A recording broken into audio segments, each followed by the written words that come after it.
and very critical webinar. We are looking at interreligious harmony, an issue for our time. Reverend, please give us the opening prayer. Thank you, sir, and very welcome. Interreligious.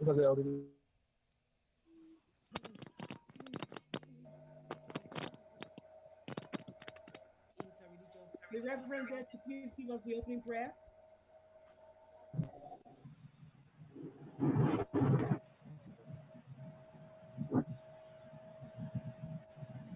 Wow, I think it's like yeah, Reverend Zaka. He's muted. Reverend Zaka, can you unmute and pray for us? All right. Thank you so much, sir. Our Father, in the name of Jesus, we want to thank you for a time like this. We give you glory forevermore in the name of Jesus. Amen. Thank you for this opportunity to meet together and discuss ways to move our nation forward. Amen. Even to the very end of next year. Grant us lasting peace in this nation and show us what we need to do to bring this peace and what we need to avoid to sustain this peace. In Jesus' mighty name we pray. Amen. Amen. Amen. Thank you. Thank you most sincerely, Reverend. I would like to pray for the indulgence of everyone to please yourself so that we can eliminate background noise. So once you're not speaking, please mute yourself. I'll call upon yourself. Any other person who is not do us that favor so that we can eliminate background noise. That said, and the prayer also having gone, I'll just a brief word of welcome to everyone else. We feel highly privileged, highly honored to have you here to discuss an issue that is so pertinent to our national well-being and national development. There are quite a number of us here, and so I will not want to go around asking all of us to introduce ourselves. But I do want to acknowledge that everybody here is a person, well, a key stakeholder and a person of influence within their own realm. I want to say a special welcome to the High Commissioner, Reverend Father Cooper, Professor Mohammed, Tafiq, Ladan, and others. Thank you so much for the privilege and honor of keeping us on your schedule at a time such as this. With General Bonker, the STF Commander, and others. We are very grateful. So I would like to quickly call on the representative of the Deputy High Commissioner to please give a brief remark. Over to you. Thank you very much. Thank you. Good afternoon. My name is Grant Price. I'm one of the political officers of the High Commission. I'm currently leading our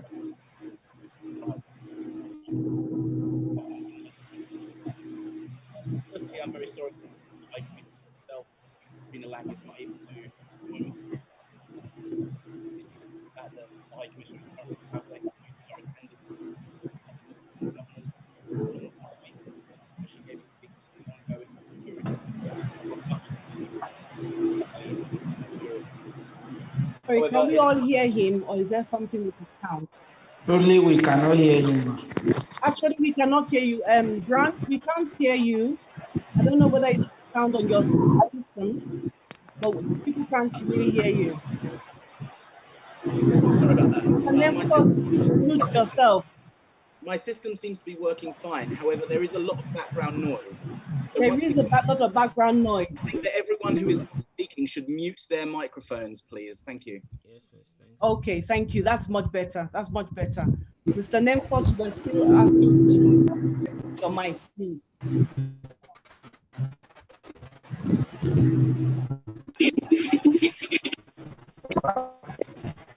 Can the host help us to mute Mr. Nemfort? Yeah, so I am muting everyone, and then I'll unmute the British High Commissioner. And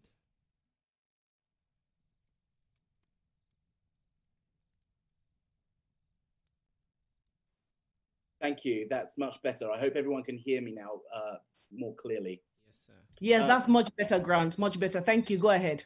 You're welcome. So I'll start again. As I was saying, good afternoon, ladies, gentlemen, and excellencies.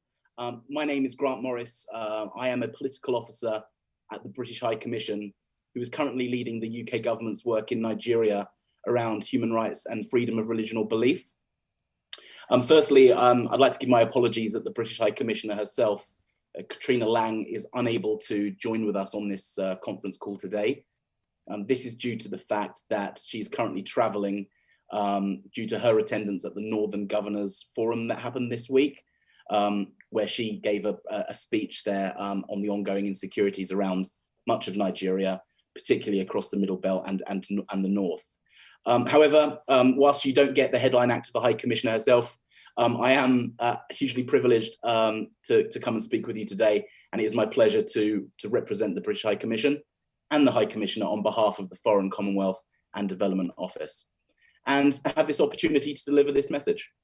The UK government and the British High Commissioner are hugely excited by this event and look forward to working with you all as we look to build on the outcomes of the discussion and this project more widely. I want to start off by, first of all, thanking everyone for attending today, and also a specific shout out to Gideon, Funmi, and the Paramalam Peace Foundation for their ongoing tireless work in organising this discussion. I just want to reiterate that the UK government genuinely is hugely grateful for your continuing efforts during these unprecedented and difficult times. So thank you to the Paramalam Peace Foundation. The theme of today's event is interreligious harmony and peaceful coexistence. And this is something that the UK government feels very strongly about. And it is a topic in which the British High Commission, the High Commissioner and our officials in Nigeria have engaged on a consistent basis, as it is one of our top ongoing priorities. We continue to listen to a range of voices and a range of views around the drivers of the ongoing insecurity, in particular around intercommunal violence. And it continues to be one of the most pressing issues that Nigeria faces. I'm therefore pleased that we are helping support the Paramalam Peace Foundation in this current pilot project. And I'm grateful for the opportunity to deliver this message to you today, as we all unite in a common goal to use whatever influence we have in order to try and bring an end to the all too regular occurrences of these horrific crimes. All of us who care about Nigeria remain concerned about the ongoing levels of violence across the country. This violence affects all peoples, of all religions, genders and ethnicities. And it isn't restricted to one particular geographical location, it impacts everywhere. And that is why this event and the work being carried out by the Paramalam Peace Foundation is so important, as we look to shine that spotlight on the issue and seek to inspire this collaborative action that we're all gathered here for today. I am proud to say that the UK government stands alongside Nigeria. We are determined to tackle these challenges, and we are ready to work alongside organisations, civil society, charities, and individuals at grassroots level, in partnership with the Nigerian federal and state governments, to amplify the messages that these instances of violence and insecurity just have to stop. We're clear, I think, that communities must be supported to once again have people, communities, individuals, families living in harmony with each other, regardless of religion or ethnicity. And we must continue to combat the culture of impunity for those who commit the crimes themselves, whilst at the same time continuing to support individuals and families who are impacted and affected by this insecurity. So I urge you all to participate in the conversation today. Thank you once again for joining. Please do give your candid views on what is needed. You guys have specific insights and expertise in helping people like me understand the role that we can play in the peace process.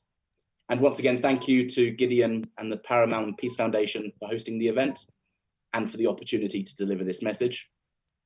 And also, while I have the microphone, a big thank you to our guest speakers today, who have very kindly and graciously given their time to speak with us. It really is genuinely appreciated. Thank you. So once again, I urge us all to come together, redouble our efforts as we try to take a stride forward, collectively, collaboratively, working together to try and bring what we all want, which is lasting peace to Nigeria. So I think that's probably enough from me. A huge thank you again, and I look forward to the conversation. Over. Thank you most sincerely, the representative of the British High Commissioner. I dare say that he has ably represented Her Excellency in setting the ball rolling, setting the tone for our deliberation and discussion today. Particularly, we want to express our profound gratitude on behalf of the Gideon and Fumi Peace Foundation for the support you continue to render, not just to our nation, but to the foundation in enabling us to do what we are doing, in organizing platforms like this, conducting research, and also contributing our quota to the ongoing discussion and efforts towards sustainable peace in our dear nation. We are very much obliged to you for availing ourselves of your good evening. Of time. Sorry, if you could please mute ourselves there. Thank you for availing yourself of your time to be here with us. And critical issues that you have already begun to highlight. Number one, the need to continue to listen to one another to promote dialogue, while at the same time ensuring that we win and work against the culture of impunity. So that said, I would now call on the person who is to read the bio of the two speakers, and I'll hand over to my husband to handle that bit. We have two distinguished speakers with us, and we'd just like to know a little bit about them. So over to you, Reverend Dr. Gideon Paramala. Yeah, thank you. I'll just go straight because we don't have time. Our first speaker will be the very well-known, very popular, very decent bishop of the Catholic Diocese of Sokoto, Bishop Matthew Kuka. The joy for me is that he comes from southern Kaduna. And so he would also be speaking from a wealth of experience that will benefit all of us. I took note of what Grant Maurice, who represented the High Commissioner, said. Please give your candid opinions. The embassy, the British government needs it. And that is just all that we need to be able to speak in the course of this meeting. Now, Bishop Kuka needs no introduction because lots of people know him. One thing that I'll just highlight about him is that he's a very thoughtful person. He is also respected, not just in Nigeria, but globally.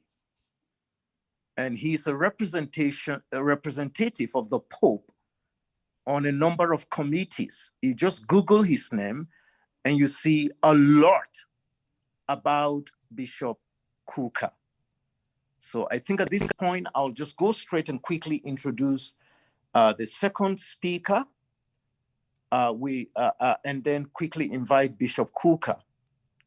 Now, our second speaker is Professor Mohammed Tafiq Ladan, a lawyer with a PhD, a professor with 33 years experience in teaching, research, publications, mentoring, and supervision of the Faculty of Law at the Ahmadu Bello University. And he's the immediate past director of the Legislative Support Services at the National Institute for Legislative and Democratic Studies. In the National Assembly. And he did this between 2017 to 2019. And currently he's the Director General stroke CEO of the Nigerian Institute of Advanced Legal Studies in Abuja, Lagos, from September 2019 till date. Professor Ladan has in the last 22 years represented Nigeria as a human rights expert in defense of Nigeria's periodic country reports at the United Nations headquarters in New York and Geneva, at UNESCO headquarters in Paris, African Human Rights Commission in the Gambia, and Addis Ababa, Ethiopia. He has also consulted widely for the UN agencies, UNICEF, UNDP, UNEP, Kenya, and many of them, and he belongs to several councils. So I wouldn't want to go on and on and on, but we can make available his bio for you to see. Now, also like him, he just came back from a trip. And when I spoke to him, he was willing to make every sacrifice to be on this call. And I'm also happy because he is from Kaduna State. And that brings a certain expertise from our two esteemed and distinguished speakers, because they're not speaking from theory, they're speaking from experience. And we want to welcome them. And I start by inviting Bishop Kuka to start the ball rolling. Bishop Kuka, sir. Thank you very much, Gideon, for your kind thoughts, and good afternoon, everybody. The ball rolling. Ladan, I've not seen you for better part of 10 years now, but I want to congratulate you for the good work you have done and continue to do. May God bless you. Can you hear me? Yes. Yes, okay. Yes, we can hear you very well. Because they're muted, that's why, but we can hear you very well. Frankly, I'm more or less the least qualified to lead this conversation, in part because, one, because of distance, I'm a citizen of Sokoto, and but again, emotionally, one has listened and continues to listen to the tragic tales of not just Southern Kaduna, but the country is in trouble. And just a question of where you are, what side of Nigeria you are in. And I think that an appreciation of the fact that, first of all, the whole world is actually breaking in different directions. It depends really on where you are located. Let me, on a lighter note, tell an anecdote, something that somebody, a friend of mine from Borno, who was working in the Nigerian embassy in New York, told me when I visited his office. He said that he and his friend, both of them from Borno, were in the train. And all of a sudden, the train stopped somewhere, and this gentleman entered the train. And it turned out to have been the late Sunday Adewusi. And those of you who may remember Sunday Adewusi, you know, he had the famous Obomo show marks, which are really very, very, very conspicuous. And he and his Borno friend turned around, they looked at one another, and they said, he turned and said to his friend, "Tap the jam, Ana Zane Adunian."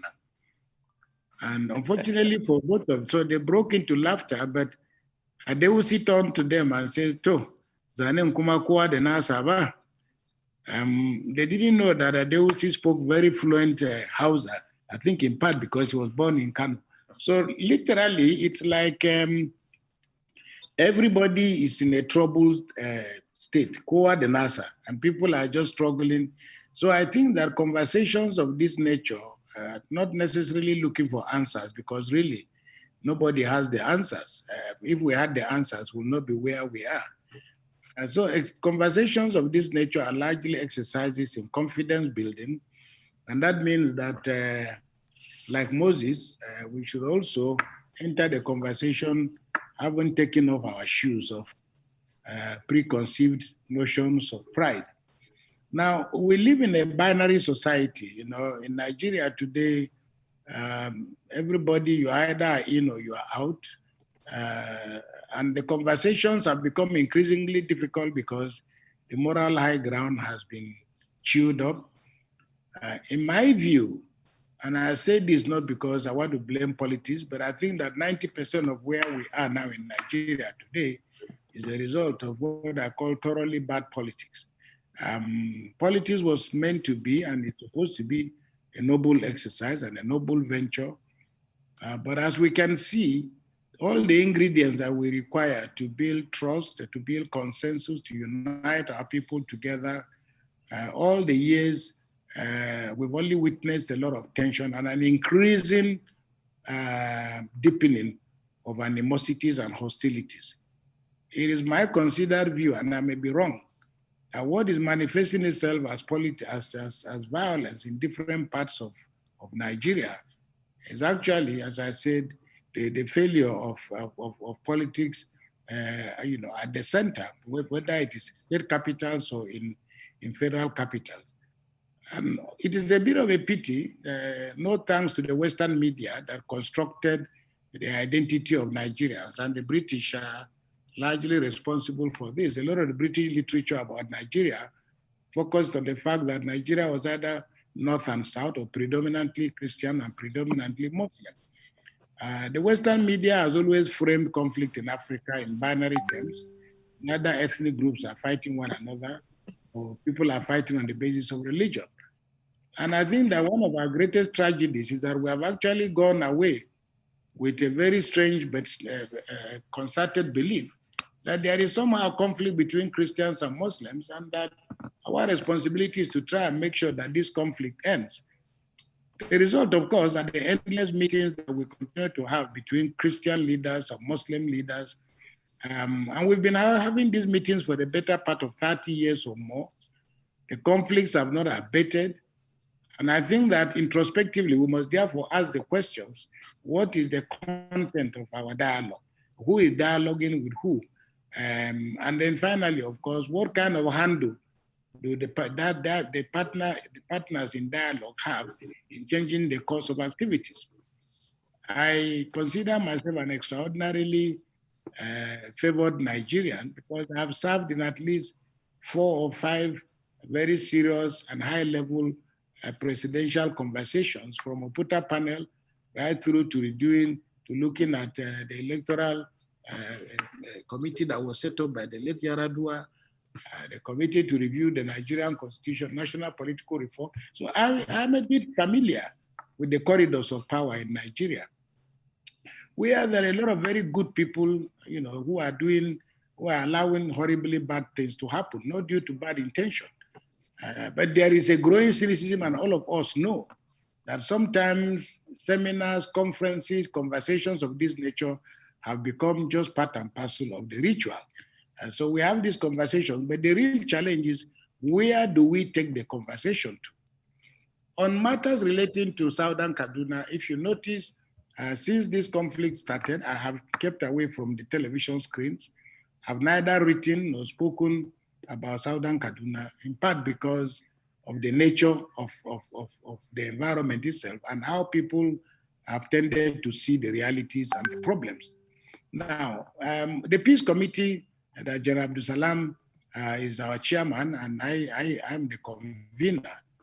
For the first time, we decided to take a special interest in what was happening in Southern Kaduna.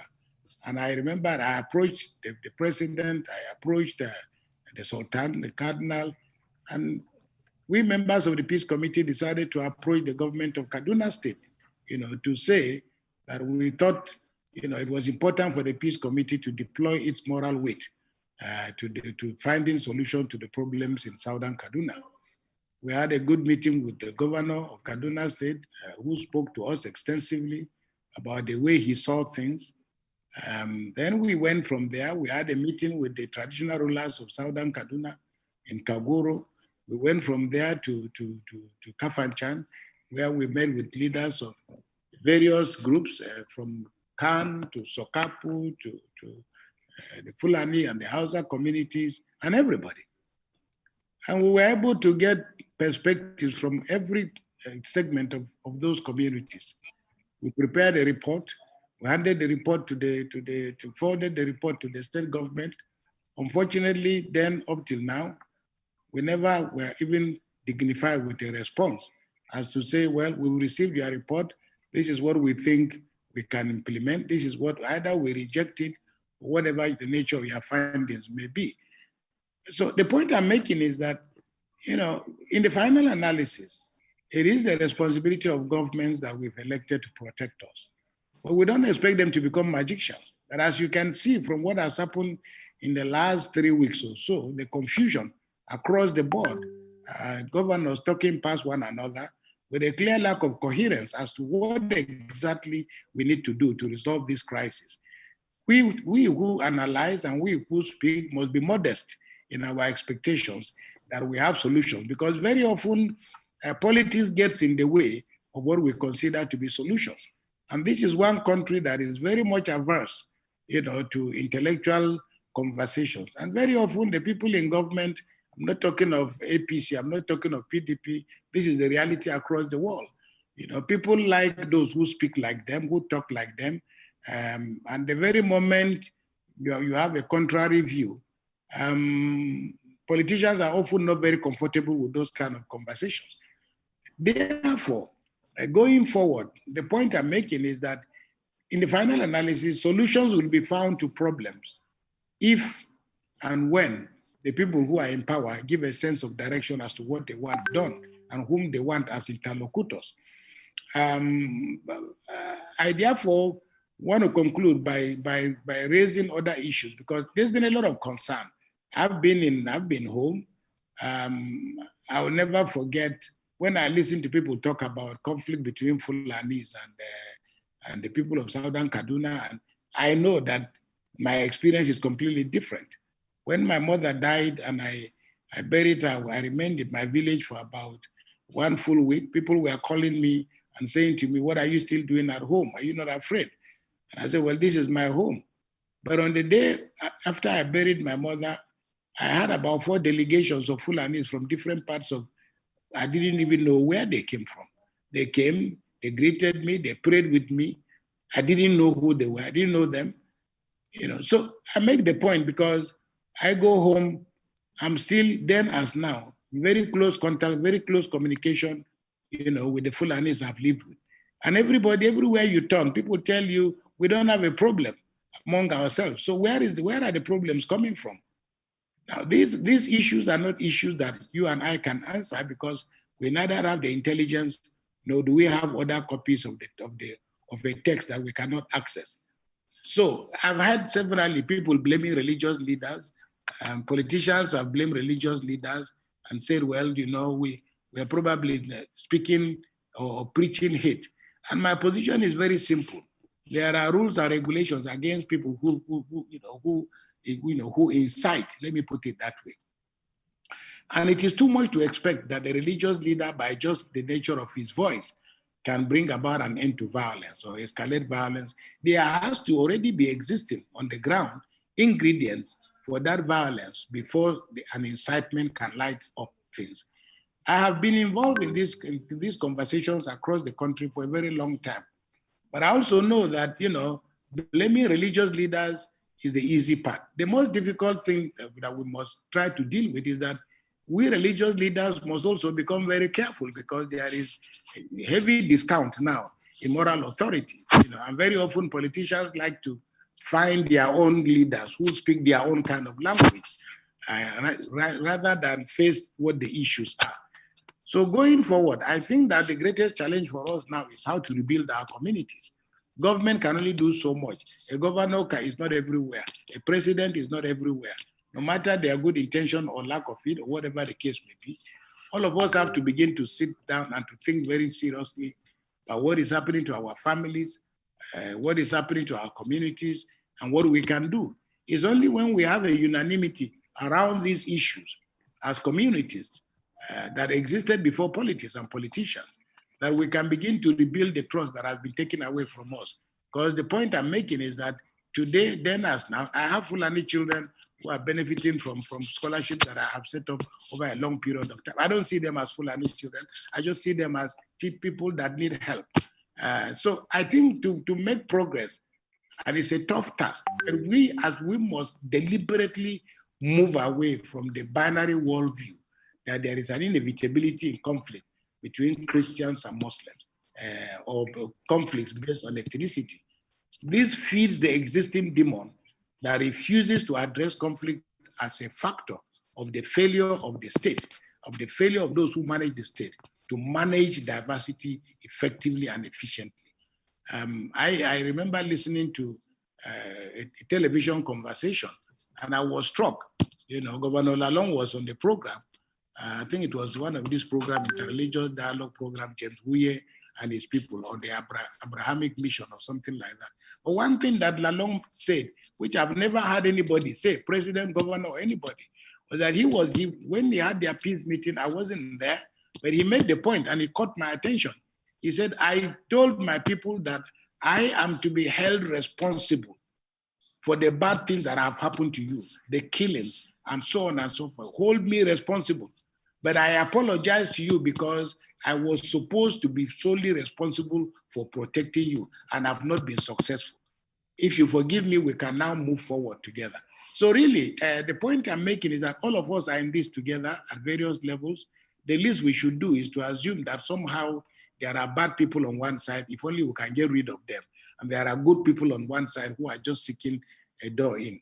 Whether you are a Muslim, whether you are a Christian, whether you are an Atiab man, or whether you are a Nikulu man or Baju man, if you live in certain geographical locations, wherever you are, you have no access to water, you have no access to electricity, no access to good roads. These are the basic ingredients, that we need to begin to address. So on that note, let me thank you and wish you a very happy deliberation. Thank you very much, and God bless you.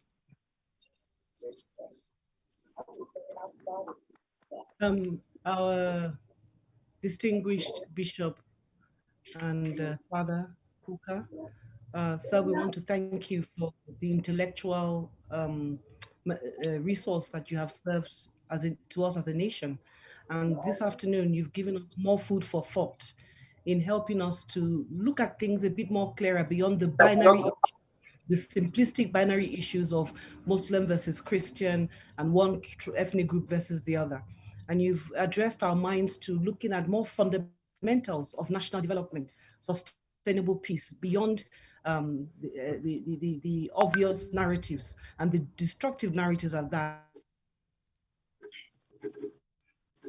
keep us pitted against one another, in particular for underscoring the issue that has been very much at the forefront of discussion of recent, which is the issues around bad governance and the crisis of leadership in our country and in Africa, and the need to look at systemic issues around politics and governance.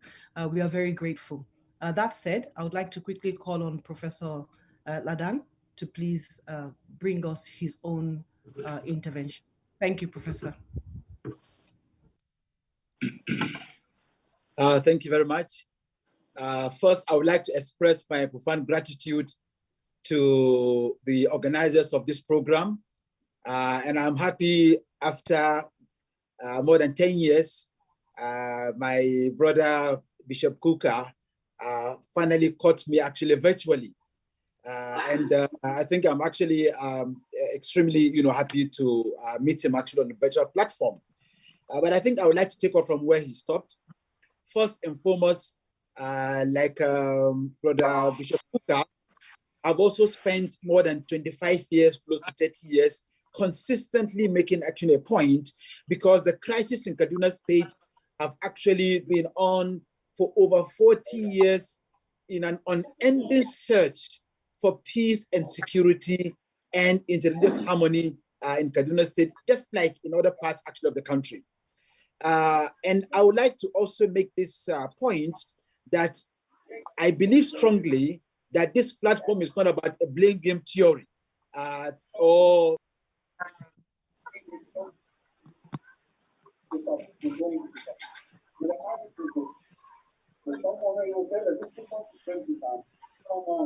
Prof, we have stopped hearing you for some reason.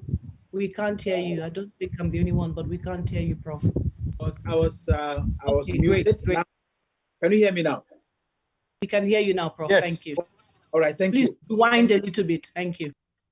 All right, thank you. So I said I'm glad to be here, and I'm also glad to see and hear actually my brother Bishop Kuka, with whom we've been actually having a lot of discussions in the last 25, 30 years on similar or same subject matter actually on this point. Let me actually make 3 quick points. First, I believe strongly, and I've maintained this position in the last 25 years on this subject matter, that neither ethnicity nor religion per se is a source of conflict in any human or in any politically organized society. There is no evidence to this effect. It becomes really only a source of conflict when ethnicity or religion is manipulated by the elite class for selfish reasons, largely for access to power or for access to resources or for access to both power and resources. This is a fundamental actually fact, and we can't run away from this actually fact in Nigeria. Because every week, if you like, go to the roadside weekly market, along Plateau on your way to Jos or Kaduna State or out of Kaduna or on your way to any actually city or town in Nigeria, you will find surprisingly, the average Nigerians, from different religious, ethnic actually background, going to the same market with their products, buying from each other, and then you begin to ask if you are by the side, filming them or videotaping them as if they are magicians, or as if they don't even know, or they are pretenders that there was no conflict or there was no perceived media actually headlines on the crisis in Nigeria. The truth of the matter actually is that the average citizens have always believed in actually working and cooperating with each other, and they've also believed in fighting for their own survival with or without government, and they've also strongly believed in the need actually for peaceful coexistence, except for the fact that the elite class manipulate ethnicity or manipulate religion, for their sexual gains. This is one fact, and it has played out over the years. The second point I also want to actually underscore is the fact that, we need to look at the implications of our unending search for peace and security in the last 40 years and for durable solutions to the plight of our citizens, in Kaduna State in particular, and with particular reference starting Kaduna State. For example, there are three key actually factors that can guide us in understanding the implications. Number one implication is that an unstable or an insecure community always breeds crime. And when it breeds crime, it destroys the trust relationship between the people and their leaders, be they traditional, religious, community leaders, or local government actual officials, or state government personnel, or federal government actual officials. It breeds actually distrust. And when you have a distrust, that in itself is a factor that undermines any architecture of peace and security in any community or in any nation.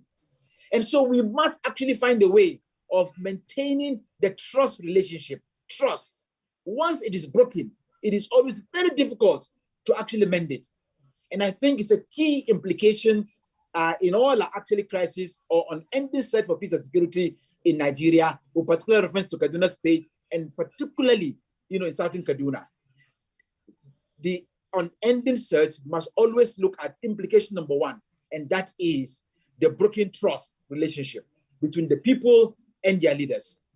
The second actually point that we also need to look at, is the fact that a prolonged insecurity or instability in any actually nation or in any community or region, of a given country, it destroys community social and human capital.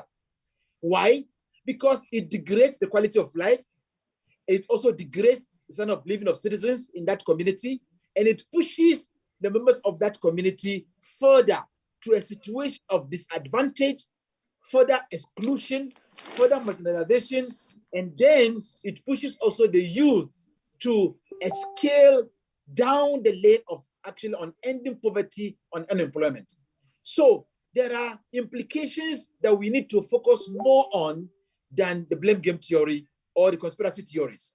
And I think this is why I agree with Bishop Puka that we need to begin to look at the implications and then see what we can do to address each of these implications. So that's the second implication that I've just pointed out. Implication number three, in my view, is that when you have a prolonged insecurity or instability in any community, not just Southern Kaduna or Kaduna State, it drives businesses, both domestic investors and foreign investors away from that community or from that particular region or from that state.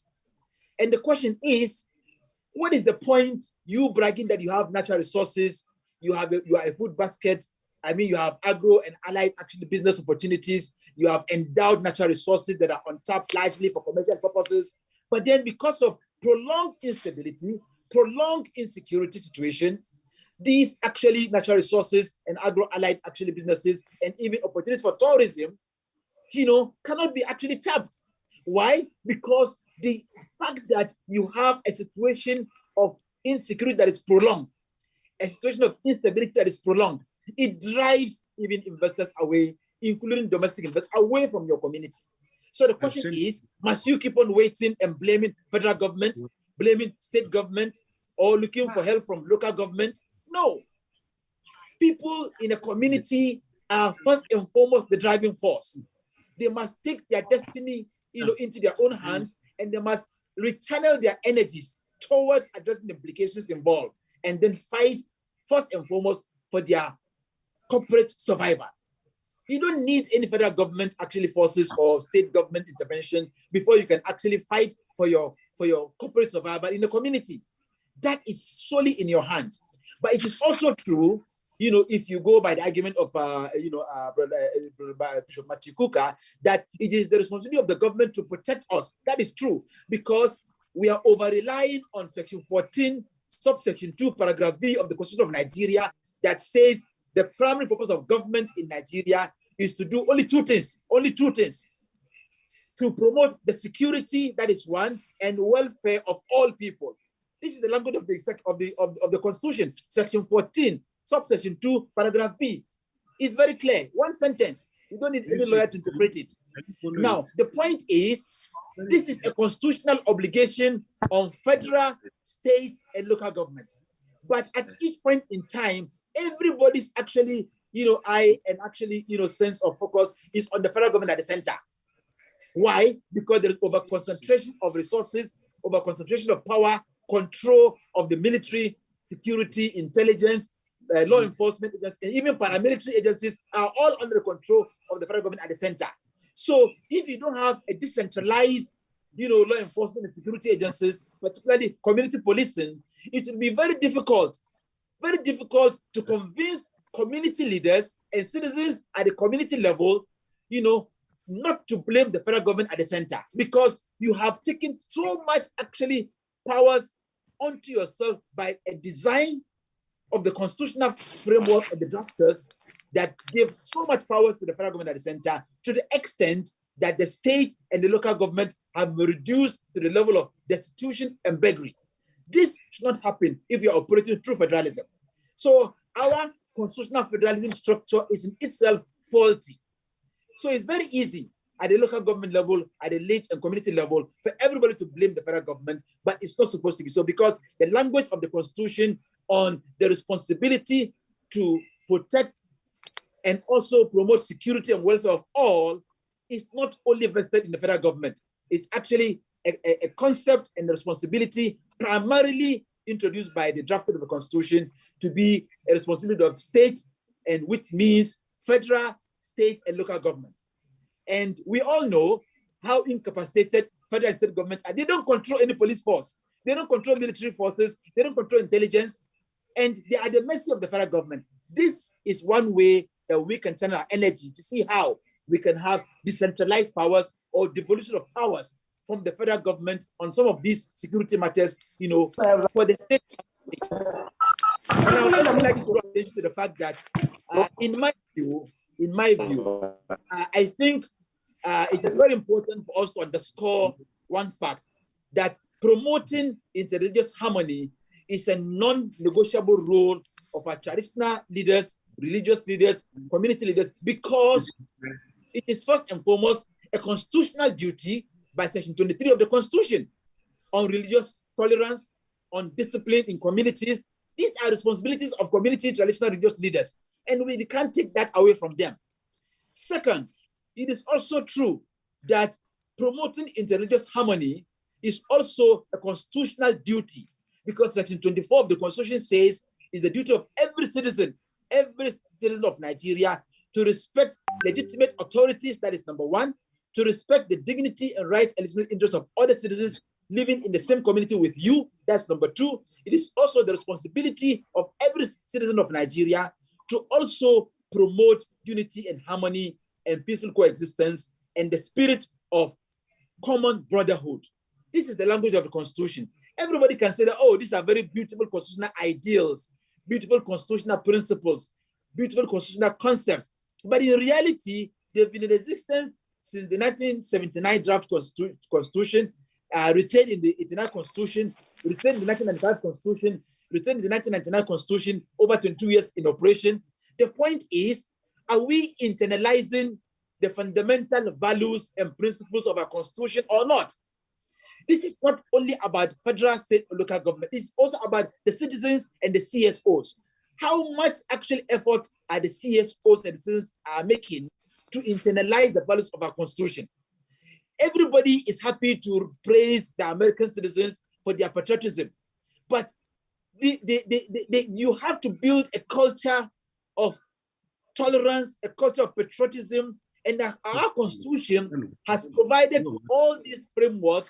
But the challenge is for our actually government at all levels, our CSOs and the media, to break down these principles and concepts in the Constitution to make it part of the culture that we need to internalize as human beings. Everybody wants to see an American who will fight over the burden of an American flag. But this is our Constitution saying this is the duty of every citizen in Nigeria. Respect the right of others, respect the legitimate interests of others, promote harmony and tolerance in Nigeria. These are values in the Constitution. How many actually of us are internalizing these values? If we take time to internalize these values and then practicalize them, it will enable us to actually show our capacity to do our best in supplementing the effort of our government at all levels. And I think the era of waiting for government to come to our aid, that era is over. And the truth of the matter actually is that we have to do most of the actually homework, by ourselves for our corporate survival, and then for us to really contribute, our quota in the discharge of our own constitutional duties as citizens. And I would like actually to also move a proposal for a way forward. In my view, one of the ways forward is actually the need for us to imbibe the culture of peace, justice, and reconciliation in our communities for three key reasons.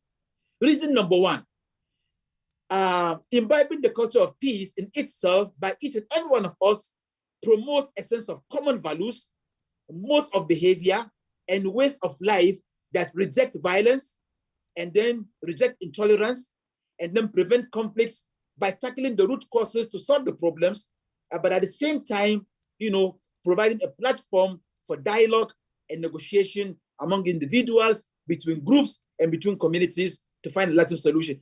This kind of structure for peace and security does not need government intervention. We don't need to wait for federal government or state government or local government to come to our aid. This is the responsibility of citizens, CSOs, community traditional religious leaders, to take charge of their own fate and destiny, and then do their own part, and then leave the rest, to the government to come in, or not. And I think this is one actually reason why I believe strongly that imbibing the culture of peace, justice, and reconciliation in our communities, for reason number one, is key.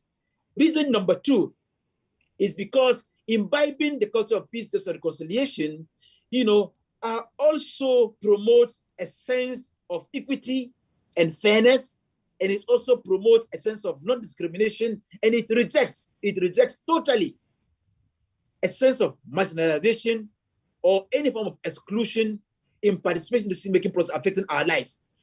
Why do you need to participate in decision-making processes affecting your life? It's because we don't want to be excluded. We don't want to be disadvantaged. We don't want to be marginalized, and we don't want to be actually, also disadvantaged. So the point is, you don't need government to provide a structure for you for participating in decision-making processes. No, you create it, you demand it, and then you actually create a platform, and then you become active.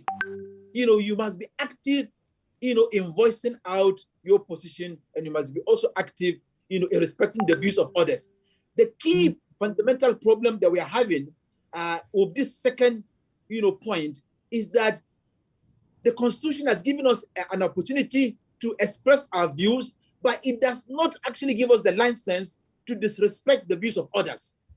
It has given us a responsibility to also accommodate others, and that is tolerance. Tolerance does not mean that you are slapped today, you turn the other cheek, you are slapped again, and then you are tolerated. No, that's not tolerance. Tolerance is simply accommodation, is respect, is also listening to others, and then providing a leeway, at least a small actual opportunity for you to reconcile.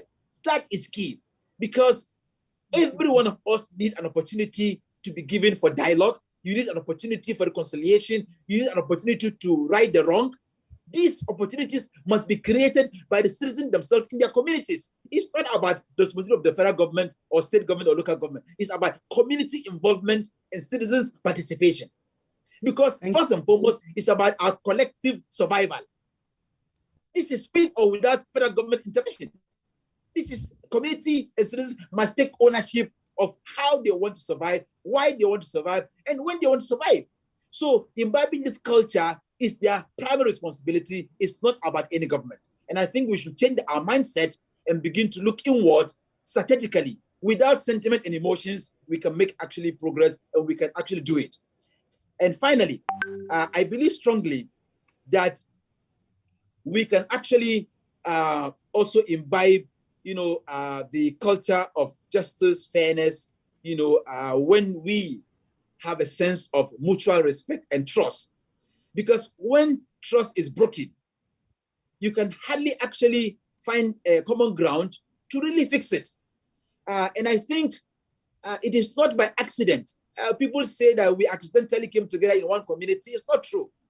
For the Almighty God, because we are all Muslims and Christians, and we believe actually in the Almighty God, there is every reason why the Almighty God, in his own wisdom, divine wisdom, always find a way of making people to live in a particular community together deliberately. It's for a purpose. At times, we tend to actually get to understand our strengths and weaknesses. We tend to also understand who we are and why we are different. We can be different linguistically. We can be different religiously, and we can be different also from a various actually, backgrounds and reasons. But the key point actually is that we remain with a sense of humanity, and we also remain with a sense of humaneness. And I think what is important is the fundamental human values that we all share. So when we share fundamental human values of respect, the need for actually equality, the need for respect actually for dignity, and our common enemies will be clear to us. Our enemies are not actually people from different religion or from different ethnic background or from the neighboring state. No, we have, as Muslims and Christians in any part of Nigeria, we have common enemies, and our common enemies are poverty, poor educational infrastructure, lack of potable drinking water. I mean, these are actually our common enemies and diseases. Our enemies that are common to all of us are staring at our faces, and they are very clear. And it is not always, a good strategy to wait for government at any level to come in to actually address some of these issues. We need to devise our strategies. We need to understand, the root cause of our problems. We need to also understand our capacity, and then we leverage on our strength and our capacity and do our best. And we can douse tension when we actually promote fundamental common values to all of us as human beings. And I believe strongly that we need to move away from blame game theory and conspiracy theories, and then promote a sense of fairness, and I also believe that we can actually promote peaceful coexistence, when we put actually our house in order. Thank you very much. Prof, we are very, very grateful for your erudite and passionate presentation. And I must say that we're already seeing some reactions, some responses in the chat, and everybody will get a chance, I hope, to be able to give their views. And you've raised a couple of issues. I just want to wrap this up by saying that some of the key points that both speakers have made are, number one, the need to look beyond persons to systems, particularly looking at issues around restructuring the system itself and making the system work towards peace. Another issue has to do with the issue of mutuality, the mutuality of tolerance and imbibing the values for peace. It's also important to note that both both presenters have spoken about the need to look at developmental issues beyond the narratives of religion. I must say, however, and I believe a lot of people would agree, that we cannot totally deny the influence of religion, but what we need to look at is the way religion has been politicized towards a particular narrative and way of being. We cannot also absolve government totally of their responsibility, because constitutionally, government has already been named as the primary one responsible for peace and security. But before I call on the next person, our sister, Priscilla Ankut, who will be giving us a word, goodwill message. She is the vice chairman of the Kaduna State Peace Commission. Before I call on her, I would like to ask those of us who are yet to introduce ourselves in the chat to please go ahead and do so. We would like to know more about who you are and what you do. Thank you very much. So now I will call on Priscilla Ankut, the Vice Chair of the Kaduna Peace Commission, to please bring her own intervention. Thank you to both speakers, and we are very happy for what you have presented so far. Priscilla, please.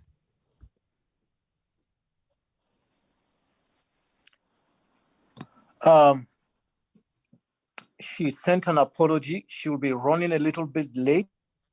So I think let's just proceed and listen to the next speaker, the STF Commander, Major General Chukwuemeka Okonkwo.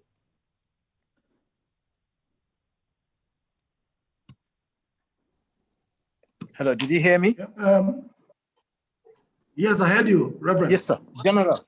Go ahead, General. Thank you, sir. A very good afternoon to all our distinguished participants. Let me start by thanking the convener of this meeting, Reverend Gideon Paramalam and his wife. Thank you so very much for what you do. Let me also thank our Revered Bishop Matthew Kuka and Professor Ladan for their very insightful and frank contributions. Yes. Well, I'll be brief. I just have 5 minutes or thereabout. I want to start by stating that for us, the security agencies, the security challenge and operations in Southern Kaduna is quite complex, but can be resolved and peace restored. I speak from my experience, having served in peacekeeping operations and peace enforcement operations in Sierra Leone, Liberia in the 90s, DR Congo, and my tour at the Department of Peacekeeping Operations, United Nations headquarters, New York, for 4 years, where I worked on the UN missions in Darfur, Kosovo, Central African Republic, Chad, as well as South Sudan. And I've also commanded a military formation in Northeast in our counterinsurgency operations a few years back. Well, I took over Operation Safe Haven in April last year. I'm just about 11 months. And let me just say our operation covers the whole of Plateau State, parts of Bauchi, and of course, 5 local governments in Southern Kaduna. It's a multi-agency outfit. We have members of the armed forces, we have the police, the DSS, the civil defense, the Defense Intelligence Agency, the Special Investigation Bureau, all the security agencies, the immigration. So it's complex, it's quite large. I will limit my contribution to the crisis in Southern Kaduna and our activities as security agencies. Firstly, from my experience, the insecurity there is in 3 dimensions. We have the farmers-herders clashes. We have the ethnic and perhaps religious dimension of the crisis. And we have the criminal dimension. And let me say, all tribes and religions in that area have criminal elements who perpetrate crime or criminality to disturb the peace of the area. Secondly, the perpetrators of this, or most of these attacks and criminalities are within the communities and villages. They are not mostly outsiders. And for us security agencies, it's difficult when there are no clear lines as to who is the enemy or who is the friendly force. For me, it is indeed a unique internal security operation. The general area is large. We can't possibly have boots on the ground in every community and vulnerable villages, judging from our strength. And we have communities where people, they come out and they talk about peace, and their body language and private talks, and sometimes public, are not in line with their desire or so-called desire for peace. So we must address that.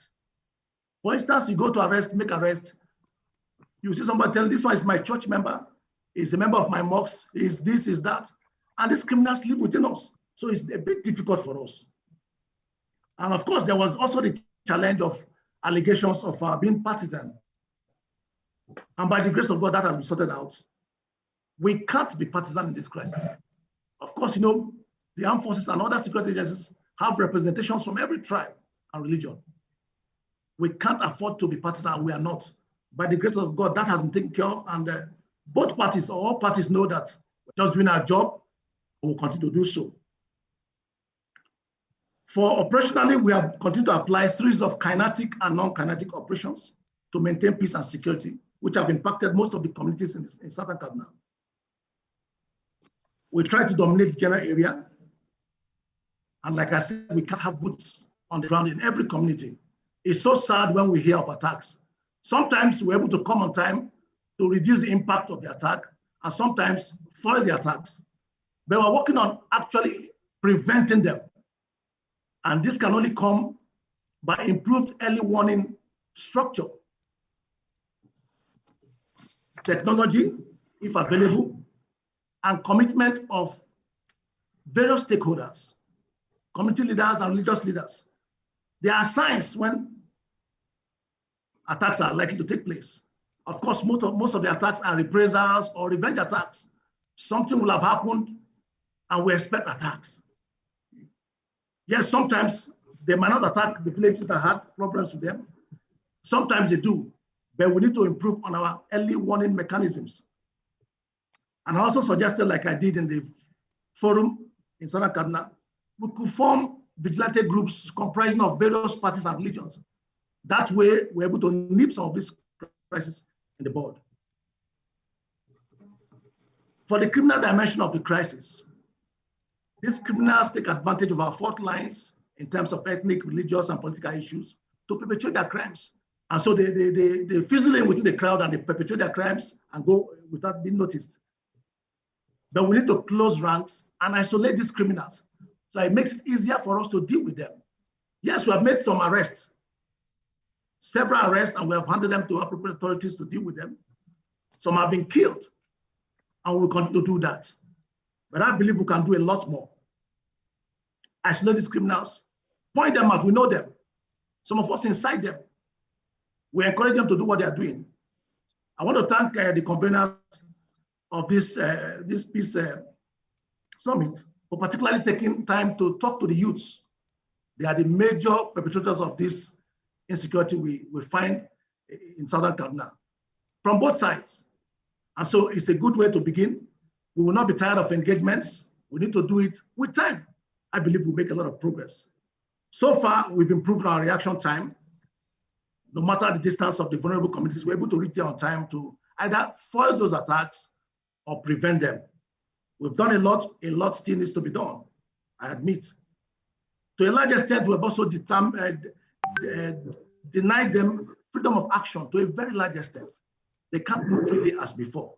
And of course, the non-kinetic approach, we talk to them, various parties, we try to address them, not to take laws into their hands.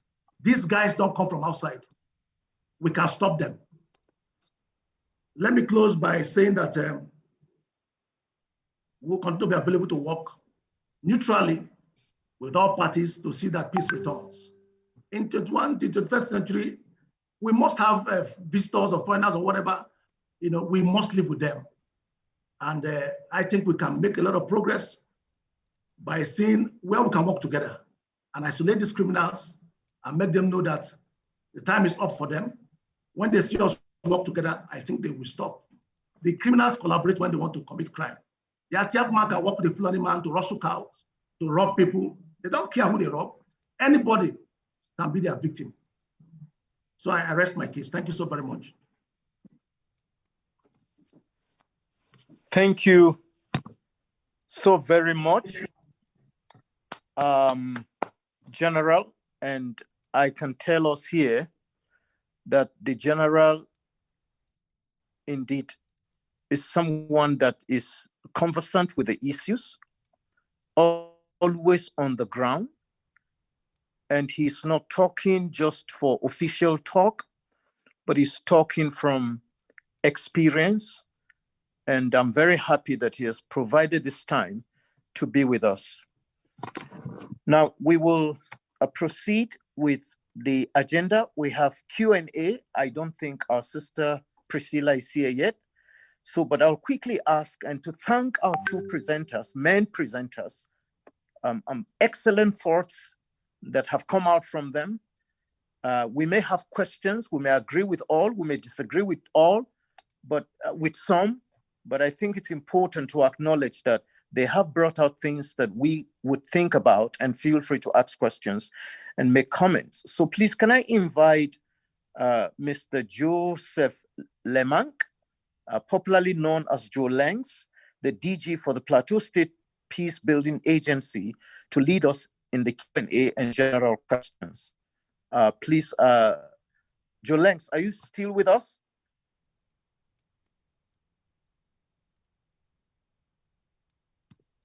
Hello, Joe Langs. Okay, he's been active with us, but he's been having challenges with his network. Yeah, I just let's unmuted him again. So okay, good. He'll be joining. I just unmuted him again. Yeah. Okay, good. Thank you, Brian, for doing this. Thank you, Doctor. Okay, DG, are you here? Can you hear us?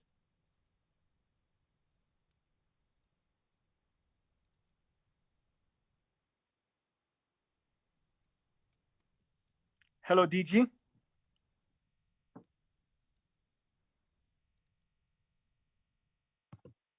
Can you hear us?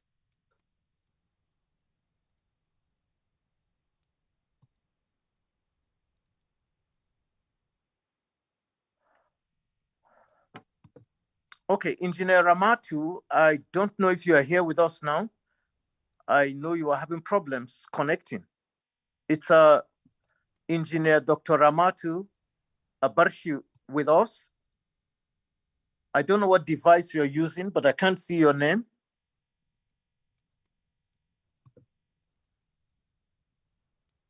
Engineer Barshi.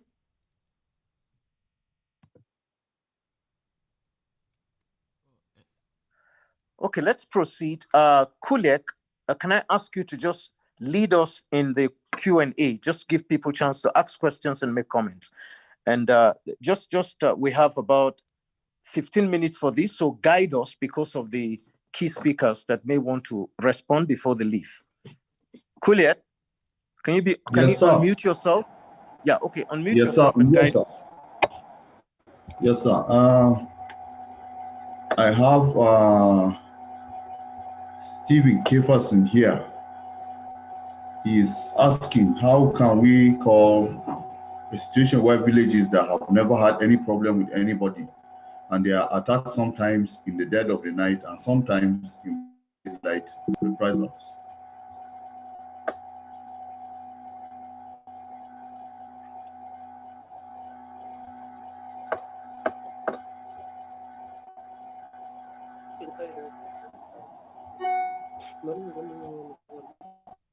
Please, can we take as many questions and comments, maybe 2, 3, 4 before we respond, instead of taking them one by one? I think so, yeah. I agree. So we have one from Stephen Kefas. Let's take more. Yes. Okay. Somebody is saying, okay, this is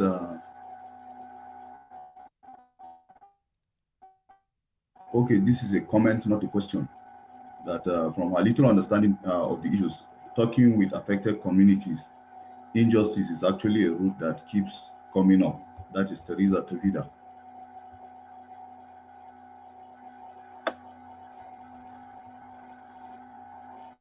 I think it's both a comment and a question. And I think that's also what Stephen Kefas raised, that the issue of injustice has come up featured very prominently. Can we have peace without justice?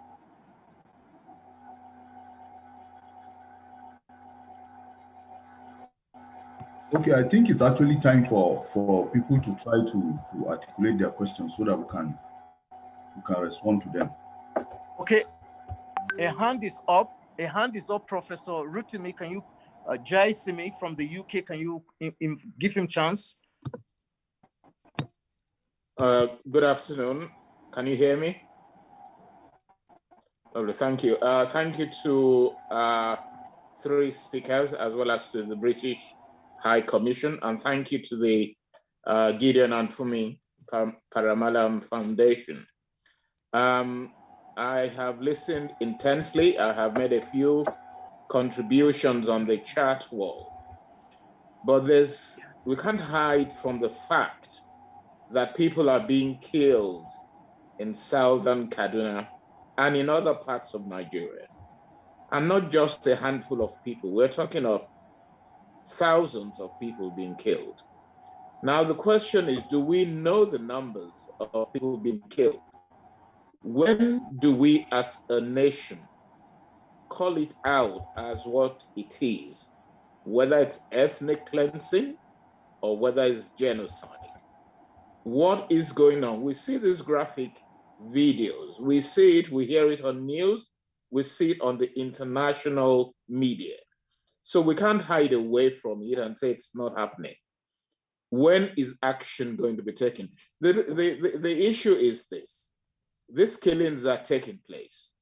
Has anybody been held responsible? Has anybody been convicted for these atrocities? Until there's justice in the land, then people will continue with impunity. So my question is, do we have the data of the number of people who've died? Is this ethnic cleansing? Is it genocide? And if it is, what do we do as a nation?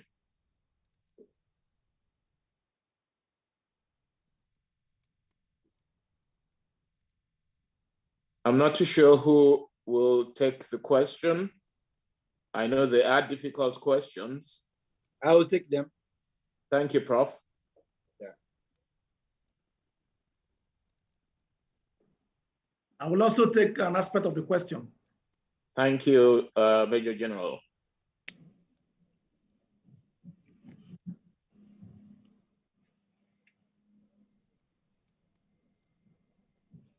I think I'm in support with what the last speaker said. We need clarification on such things. It will go a long way to help in pacifying people who are worried and even the people carrying out false rumors, false information. While I strongly agree that some of these pictures we see around are photoshopped, but some of them are real. So if we can get clarification on that, it will go a long way to help us. Thank you.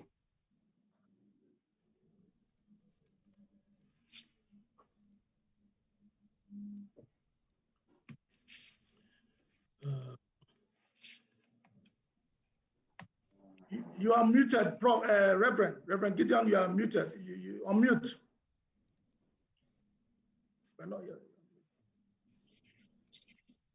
Yes, can we start responding? We are waiting for the organizers to give us the green light. Sorry, thank you so much. No, I'm coming. So I just wanted to read a question that came directly to me for you by John Thomas. I'm trying to get it again. Okay, good. He said, you are talked about community involvement as part of the way to curb insecurity. So he's now asking what happens in situations where many people are arrested in trying to defend themselves.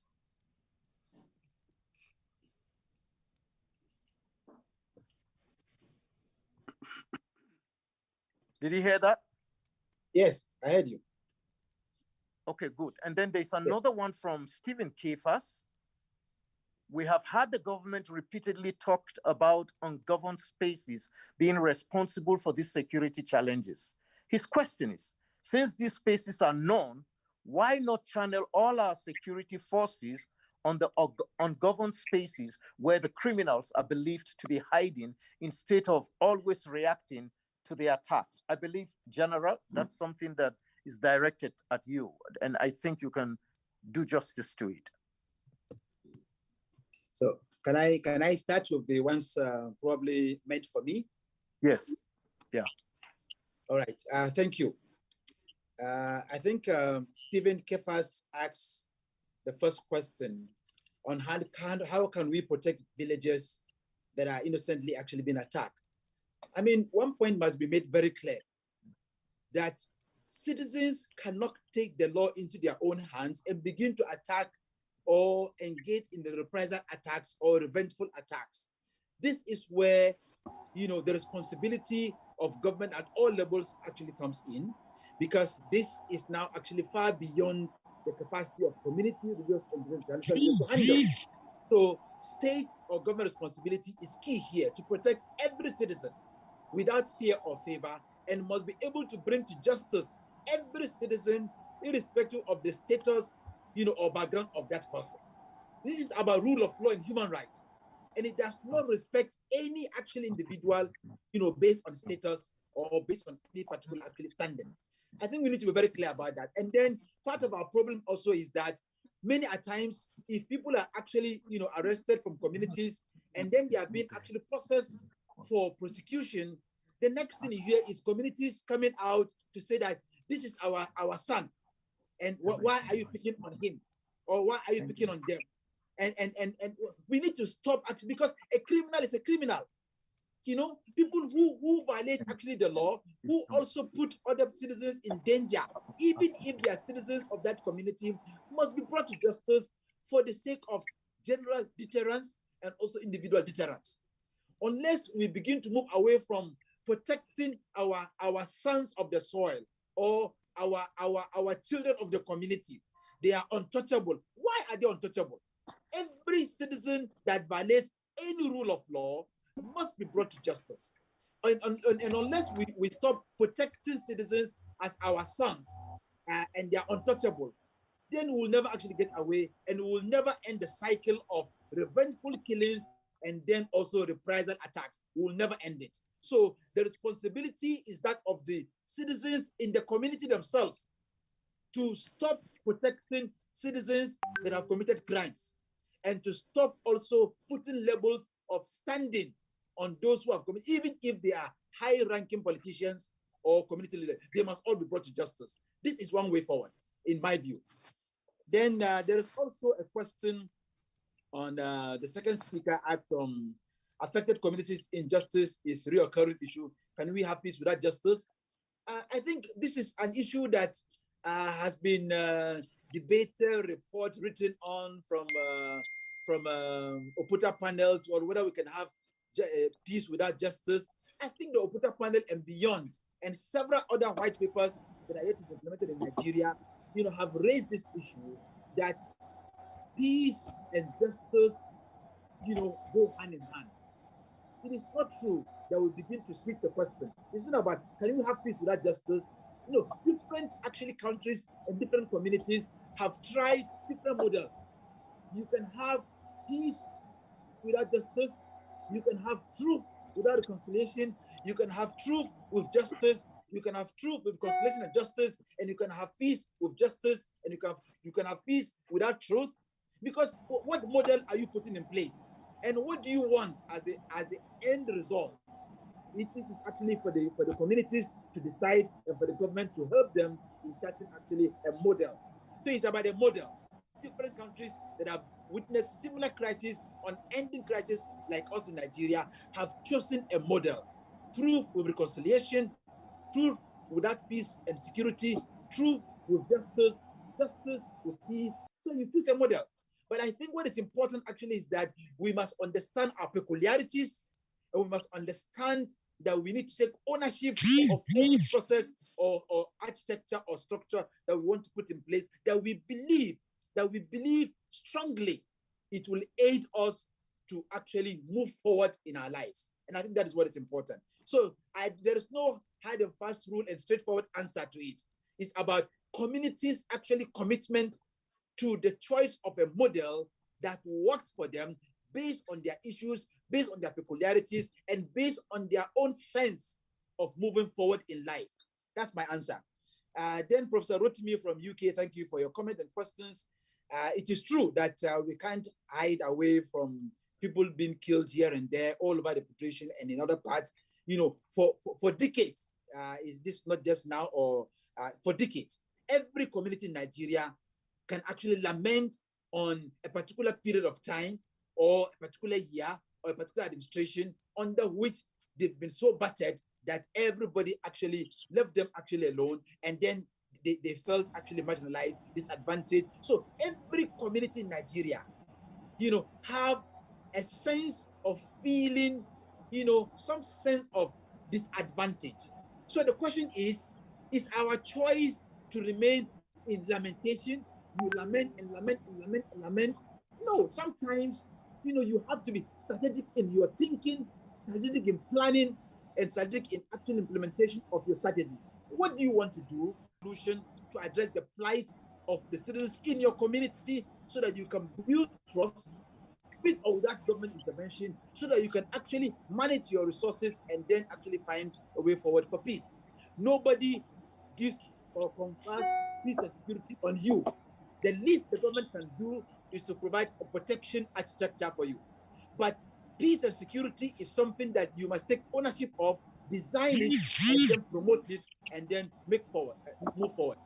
So in my view, we do not have an aggregate or reliable data that shows whether it is ethnic cleansing or genocide. And we must be very careful in the terminologies that we use, because each of these terminologies have been clearly defined on the international criminal law and justice system. Ethnic cleansing has been clearly defined, which started from the Kosovo, from the Bosnia Kosovo actually crisis. When you have ethnic cleansing, or genocide or crimes against humanity, these are three international crimes that have been clearly defined in international law, particularly under the Rome Statute. None of these elements of any of these crimes, except probably crimes against humanity. For instance, if you have serial killings, that has no respect for ethnicity and religion, i.e., you engage in systematic, gross, massive killings unending actually for a long period of time, and from hundreds rolling into thousands, then it becomes a crime against humanity, because you are not necessarily targeting a particular ethnic group, or you're not targeting a particular religious group or a particular linguistic group. That becomes crimes against humanity. So genocide, hardly, if you want to speak on genocide, you need to really pin down on the fact that a particular ethnic group or a particular linguistic group or a particular religious group were targeted alone, purposely, in order to destroy the identity, etc. That actually, but in all the incidences that we have in Nigeria, and in many parts of Nigeria today, including Southern Kaduna, you can speak of crimes against humanity. Okay, you can speak of violation of Nigerian criminal law. You can speak of human rights violation in this gross, massive, widespread sense, and therefore you can pin people down for crimes against humanity. But I beg to actually caution that you cannot find evidence of directly linking any of these actually killings to the question of cleansing or to the question actually of genocide. Because it's very easy for people to actually say that, oh, because we are of this ethnic group, we're targeted. But you need to get the evidence that will actually pin down genocidal actually killings or ethnic cleansing. And in many instances, if people to present actually piece of evidence for the law enforcement agencies, you find them lacking. And I think that is why in many instances in the last 25 years, we've been unable to pin down any single group or individual on genocide or on ethnic cleansing. But many actually people that have been prosecuted, have been found guilty, of murder, of actually, all kinds of actually, especially law enforcement agencies. And then you've also had people that have been found guilty, of crimes against humanity, not in the language of international criminal law, but within the Nigerian criminal law and justice system. So I think you need to generate additional data before you can pin down all the elements of genocide. And luckily for Nigeria, we have signed and ratified the Rome Statute of the International Criminal Court, which defines all these actual crimes, including genocide, crimes against humanity, and war crimes. So we are yet to actually domesticate this particular instrument so that within the Nigerian domestic court, we can begin to try people, prosecute them, if found guilty, they can be convicted of genocide. If found guilty, they can be convicted of ethnic cleansing. But for now, we don't have the domestic limitation in full scope. Thank you very much.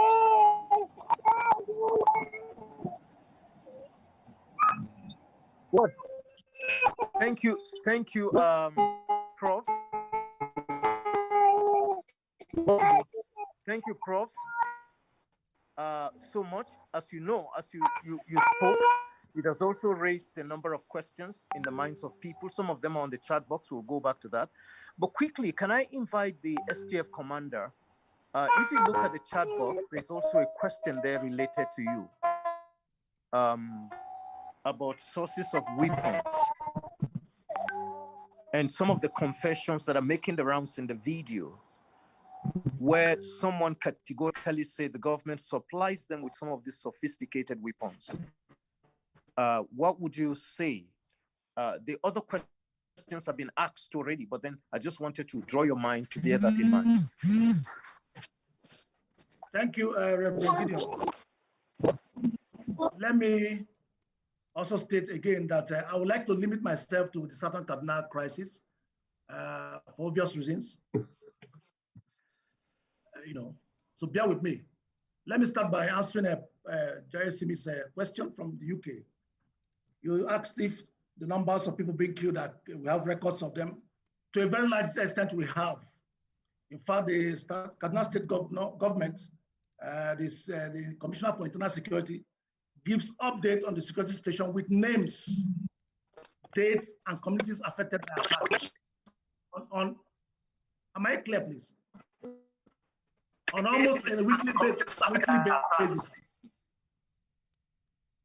Yes, they give names, sometimes their ages, the communities, and the dates of the attacks. So we have, to a large extent, we have records. And I must say that sometimes the figures we get on social media are quite exaggerated with a lot of misinformation. I'm on the ground. They are not as people say. And the aspect of ethnic cleansing or genocide, the Prof answered it. I can tell you, it is not.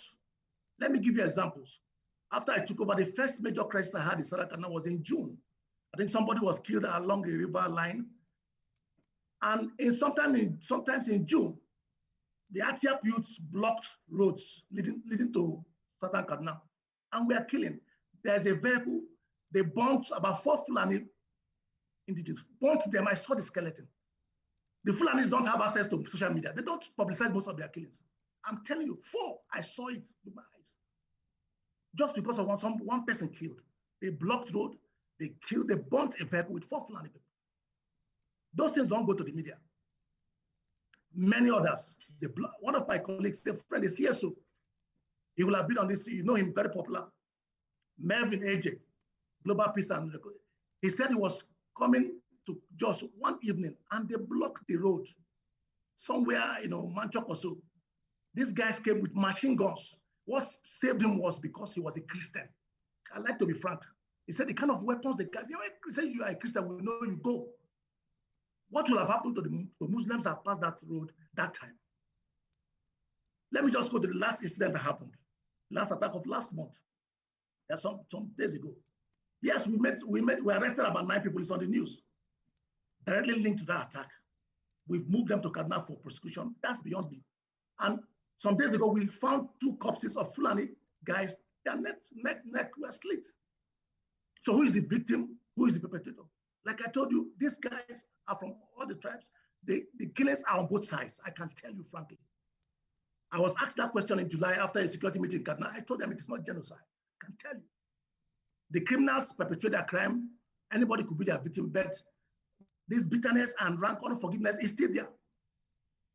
I can tell you, Fulanis are killed, Atiaps are killed in their numbers. They all have weapons. We've arrested several of them. We are still going after them. Like the professor said, we cover them up. He's my brother, he's my church member, he's from my mosque, he's a good man, he's a good guy. I'm telling you, you need to see the reactions when we make arrests. They were determined to do our job. So let's be fair.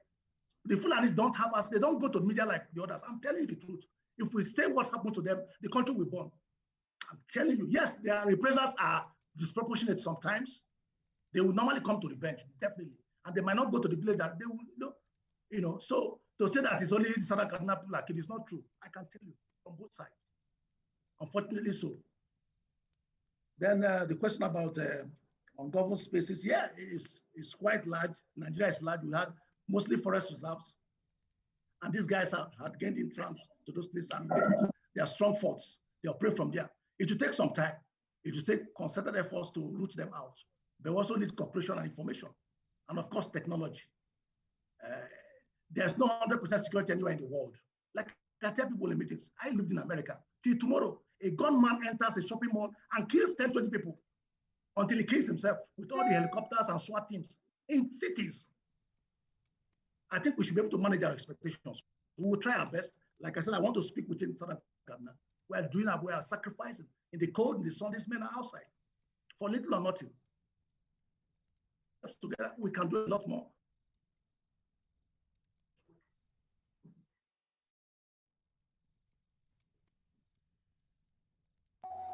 Okay, thank you, sir. We have a number of hands up. Mr. Joseph Atan, can you unmute yourself? Okay, yeah. Can everyone hear me? Yes. Yes, we can hear you, sir. Yes, okay, thank you so much. I hear two issues here.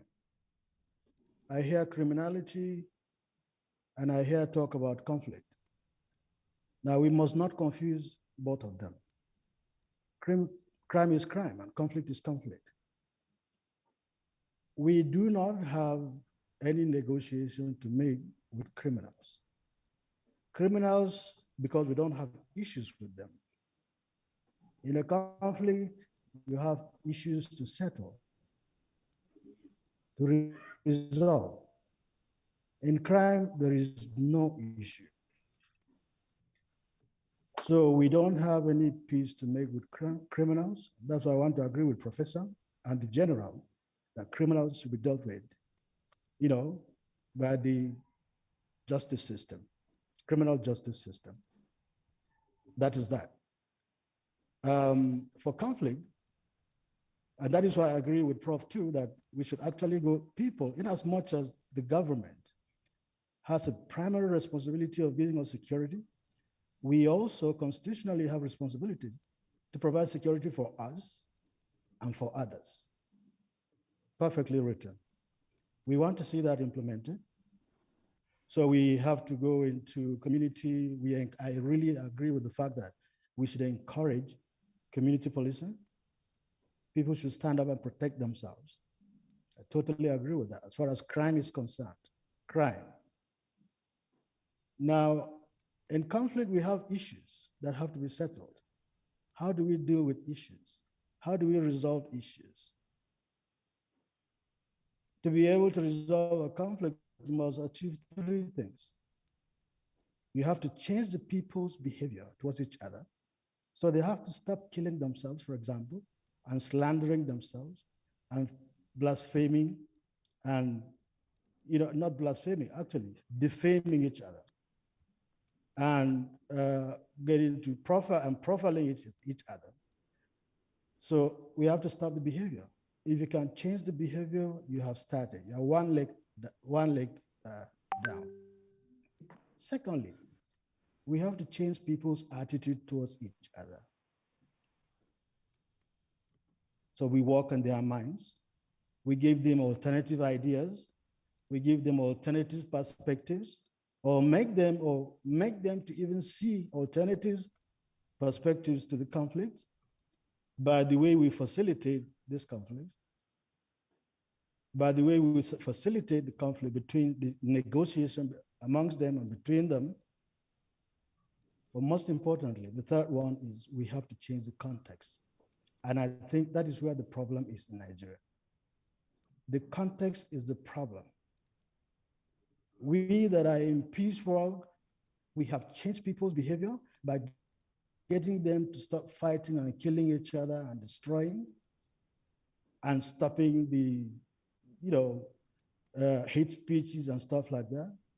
We have changed people's behavior by getting them to sign peace agreements and peace declarations and hugging each other and patting each other on the back and building friendships and thinking positively about each other, we have done that. And we keep doing that as peace workers. The unfortunate thing is the context is not right. We do not have in Nigeria the enabling environment for these people to go back into the society, go back into their communities to sustain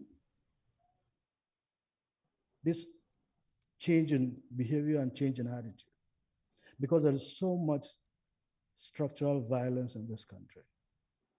How do you get hungry people to love each other, to stop fighting, not to resume their behavior? How do you stop politicians who are looking for votes and looking for power, pitching people against each other? Now that is the context. How do you stop people from going back to behavior like fighting and killing and hate speech when there is a problem with public policy and social policy? It's very, very critical. That is where the problem is. Bishop Kuka gave his experience about living with Fulani people. I lived with them. All of us here have lived with Fulani people very close to us. And nothing happened. It was really very friendly. We were like, we live a symbiotic relationship, living very happy. All of a sudden, things have changed. It is because public policy actors, particularly policymakers, have not been up and doing, either deliberately or because they are incompetent. That is the problem.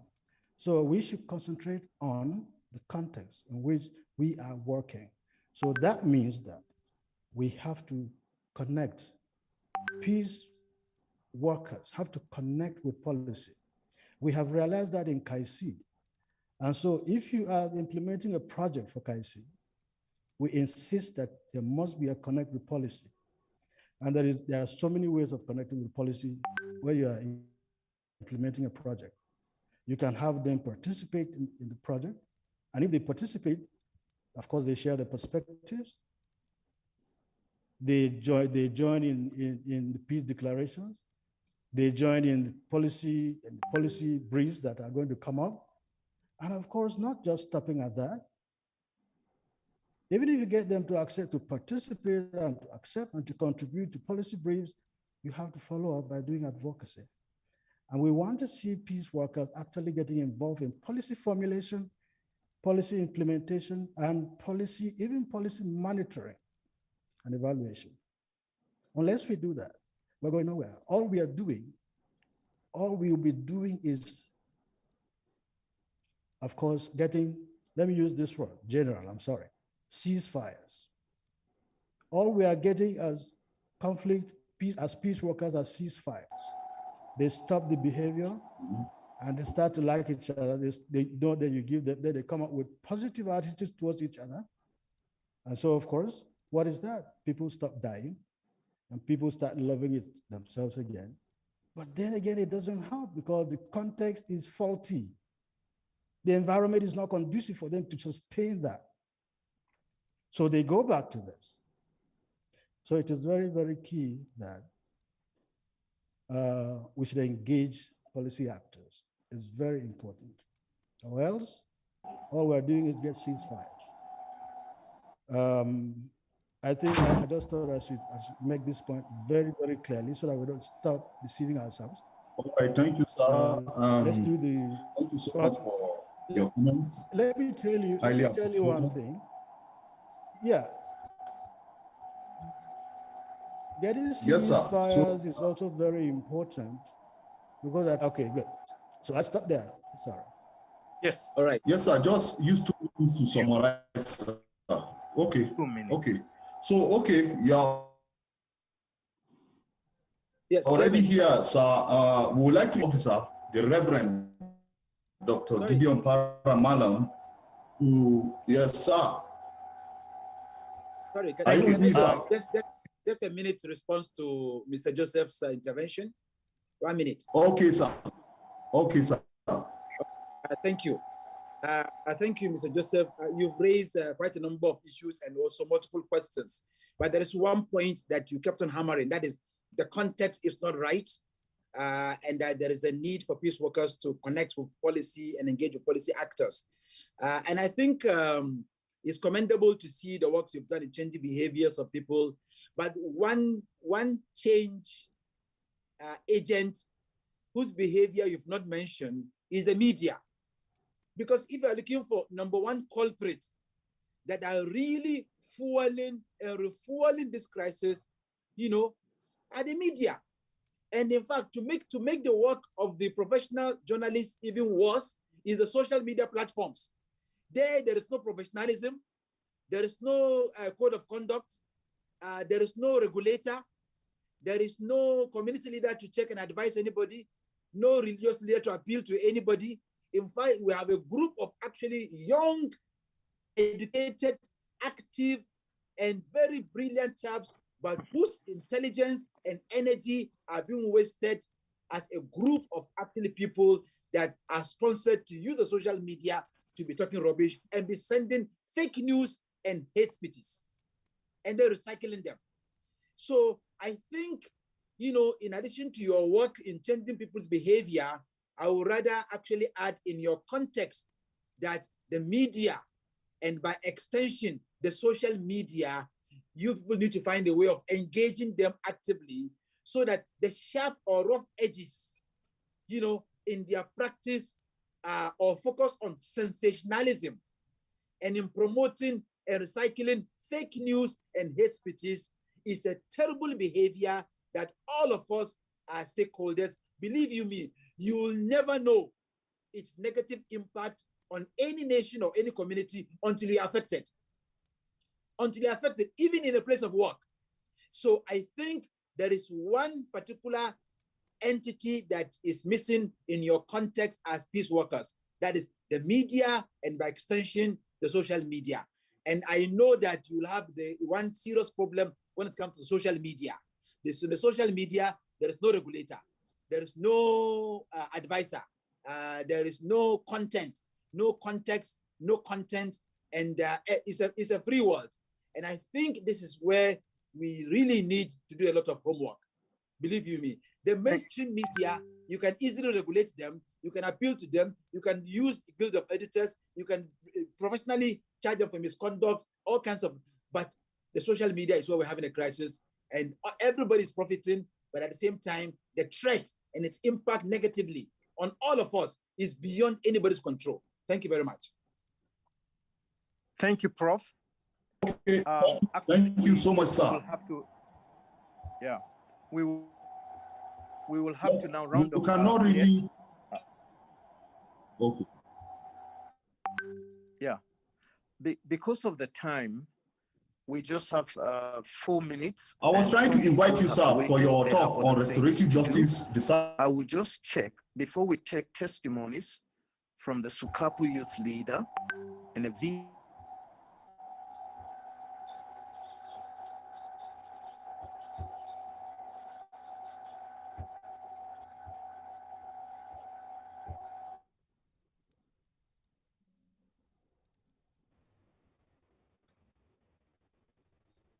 Apology, with the permission of the organizers, I would like to take my leave. My time is up.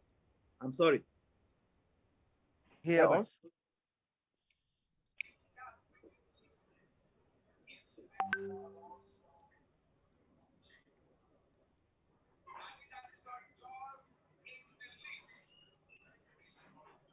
Hello? Can you hear me? Sorry that my network is problematic now. Can you hear me? Yes, we can hear you. Okay, thank you. So now but let's I just said proceed. I'd like to take my leave. Prof, you've tried, yeah, and you've made your points, and they're well noted. Thank you. Thank you so much. We'll connect with you later. Okay, all right. Quickly, yes, can we listen to a testimony very briefly from the Sukapu youth leader? John, Isaac, can you hear us? John, Isaac, can you hear us?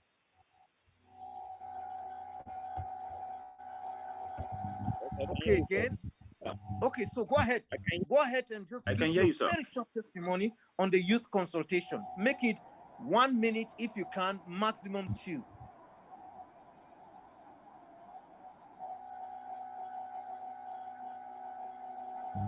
Okay, thank you very much. Thank you for organizing. It's a very nice. I appreciate the Malam Peace Foundation. However, let me make this term. In most instances, peace process that is taking place usually does not involve the youth in several instances. Now, in most cases, these youths are always vulnerable because they are either being used by the politicians or the elites in court. Now, except if we take decisive measures in trying to educate this youth to some extent, they can only have what they have, they can only do what they have at their own disposals. This is because, for example, when you see youths going to cause confusion or to raise havoc, there is always an instigator. There is always a motivating factor that makes them behave in such a way. So definitely the point is this: we must, like I said, we must do everything possible to educate our youth, to get them engaged in one way or the other, because an idle mind is always the workshop. For example, even social media you're talking about.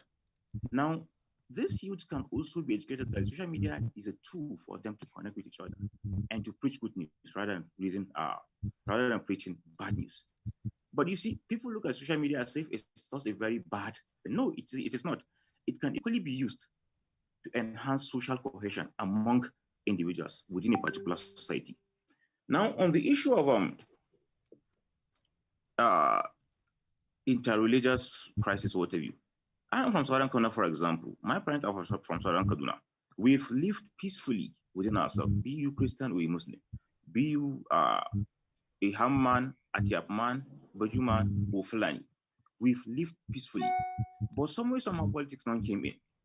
And now, the truth be told, except if these politicians want us to live together peacefully, we cannot live peacefully. That is the truth. Except if they want us to live peacefully, we cannot live peacefully. We've been living peacefully, besides. I can tell you that Southern Kaduna has been relatively very peaceful. But what we're experiencing of recent are pockets of attack.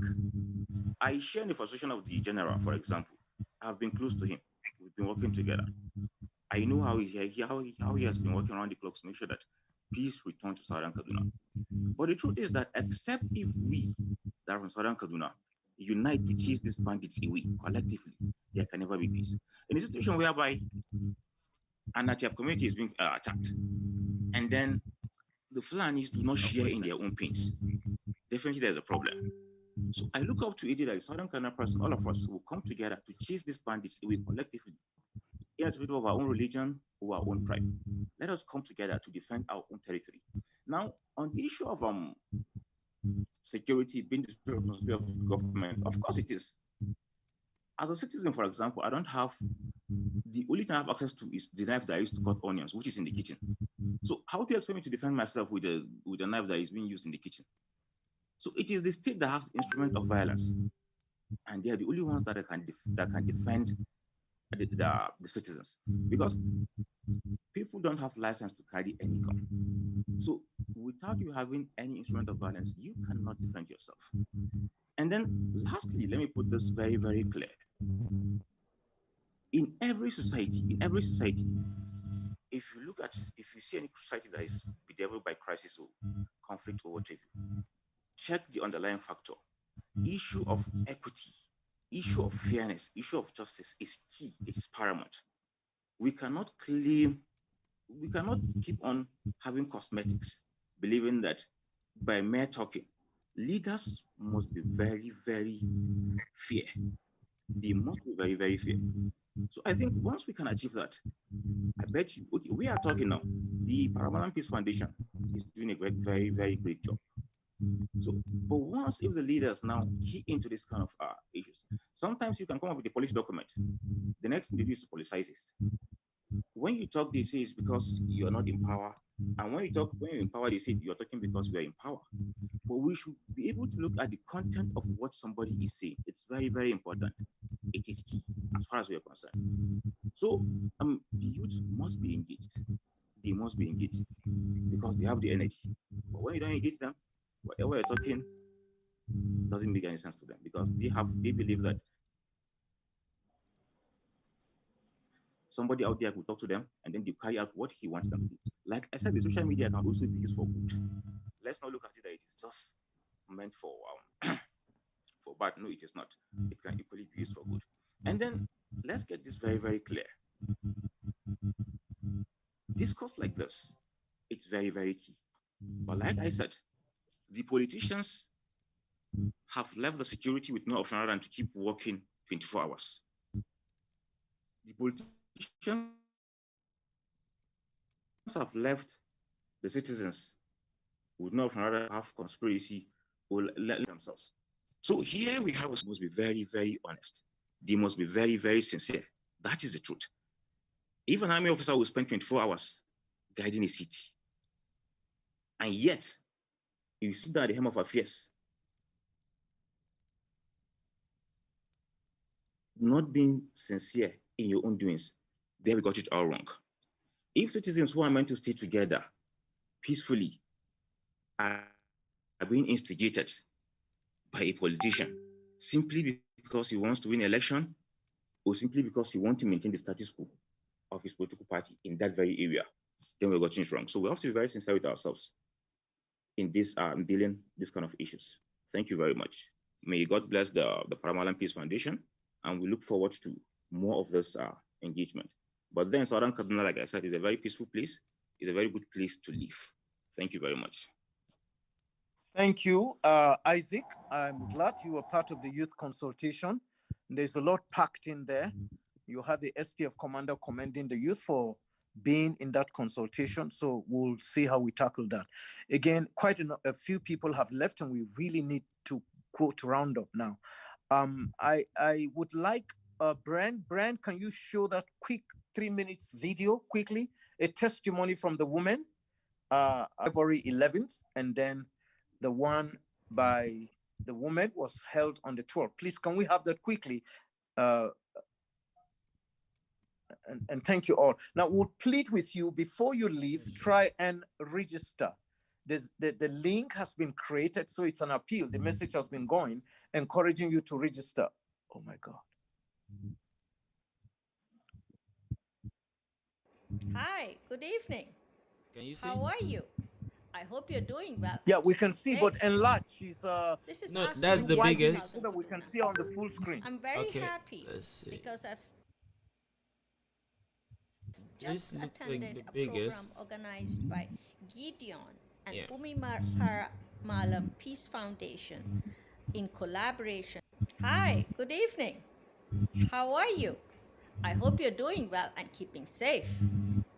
This is Asma here from Southern Kaduna. I'm very happy because I've just attended a program organized by Gideon and Fumi Malam Peace Foundation in collaboration with British High Commission.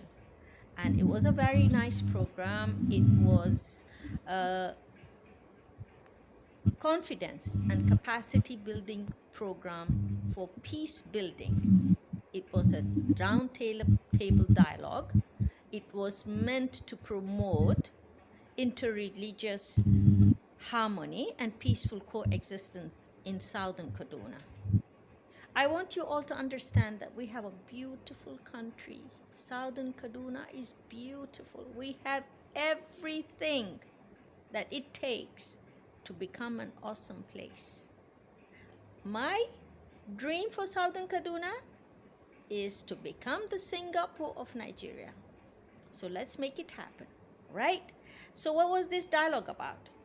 This dialogue, this roundtable dialogue, was to build, like I told you, the capacity and the confidence of the women, to make them understand that things can change if they participate in peace building. It was focused on looking at the challenges women face because of insecurity. What are the drivers of these challenges that they face? What are the possible solutions of these challenges? and the way forward, all from the perspective of the women. You know, most programs are just focusing on men and so on. But no, this foundation took another angle to it. They looked at things from the women perspective, because it's usually the women that are the victims of all this violence, and you know, they're the silent people suffering because of all this. And then the program was also nudging women to understand that they have an inner strength. They should look at that, their inner strength, discover it, and then use it for peace building and in violence. We don't want to lose our men. We don't want to lose our people. We want you to live. We want you to prosper. We want you to make your lives beautiful. And you have a beautiful place to start with. Let's create the peace. It was a very beautiful initiative, and I hope such programs will have more of such programs. I take this opportunity to thank Gideon and Fumi Paramalam Peace Foundation and the British High Commission, and I hope that it will bring the desired results. Looking forward to seeing us all grow. Keep the peace. See you soon. Bye. Okay. Thank you. Thank you, Brian. We will just proceed now. I'll give the brief vote of thanks. I would like to thank so many of you who have come from Ghana, Reverend Dr. Femi Adele, from the United Kingdom, quite a number of you we noticed from the diaspora, Southern Kaduna people, and also British friends. You were on the call. Kashmir Beriok, who is a leader of Southern Kaduna there. It's so nice to see you here. People from Lagos, from Port Harcourt. People from different parts of the country have come. I would like to just extend thanks on behalf of our foundation. But we must extend thanks also for our facilitators, the speakers. They have spoken. You may agree with them. You may not agree entirely with everything that they have said, but from the beginning, the desire is for people to speak and to speak honestly as they perceive things. And I think we've been able to take note of all that they have spoken. We will be responding to those issues by the grace of God with a deep sense of justice, as the cry for justice rang out from so many voices who spoke. And we would respect that when we're writing our final report on this pilot project. And we will appreciate your feeling free to send us any additional thoughts you had that you didn't get a chance to express it here, but you want to express it in writing. Please do send it. We truly appreciate that. And I want to thank Brian and Isaac Abrak, Topo Places. They were very gracious. They have an online talk show. They do lots of things, very stimulating conversations. And the day they interviewed me, we thought, oh, could they host this meeting? And they gladly accepted to host the meeting. Brian, we want to say thank you. Abrak, we want to say thank you. And we thank God for this partnership that we're forged. We'll continue with this together. And then to thank the staff team of the Paramalam Peace Foundation. They're all here. I'll just mention them by name. Kuliak, whose project, well, I'll just mention their names. Kuliak, we also have Joseph, we also have Jennifer, we also have Catherine, we also have Aman, we also have Hope, we also have Michael. Thank you for the way you dedicated your time to ensure that this program held. My wife has already extended thanks to the British High Commission, so I'm going to leave it at that. But to particularly thank the STF commander, General Okonkwo. He's a man of integrity. He's a man of purpose. You listen to his pedigree. He's served all over the world. And let's join hands together with him and others within the Southern Kaduna community to find solutions to some of our challenges. And not last but the least, but to also thank two peace commissions that have partnered with us. The Kaduna State Peace Commission, particularly the Vice Chair, Barrister Priscilla Ankut. She's really stood with us. And to also thank the Plateau State Peace Agency, the DG, Joseph Lenman, who has been with us but has struggled with connection problems. He couldn't really be with us. In fact, let me just say this to us before we close. He actually lost his father last week, but he still found time to be part of this call. He left not quite 2 minutes ago. You could have heard his voice, but because of connectivity issues. So we thank these two peace commissions, and then we'll see how the Lord helps us as we proceed beyond this point. Thank you. You'll be hearing from us. We'll keep the recordings. We'll try and document some things for you. So we want to close in prayer. Now, my challenge is I don't know whether the person I want to pray. Good. Abdallah, Ismail Abdallah. Are you still here? Can you hear me? Unmute yourself and close us in prayer. Yes, I can hear you, Reverend Doctor. Are you with me? Thank you. We are with you. We can hear you. Okay. Loud and clear. Yes, I choose to say that can we do the interfaith prayer, so everybody should pray on his mind according to his faith for 1 minute. Okay? Yeah. Agreed? Yes, we heard you. Yes. Okay, for 1 minute. I'm okay. timing. Okay, my okay. We are in prayers.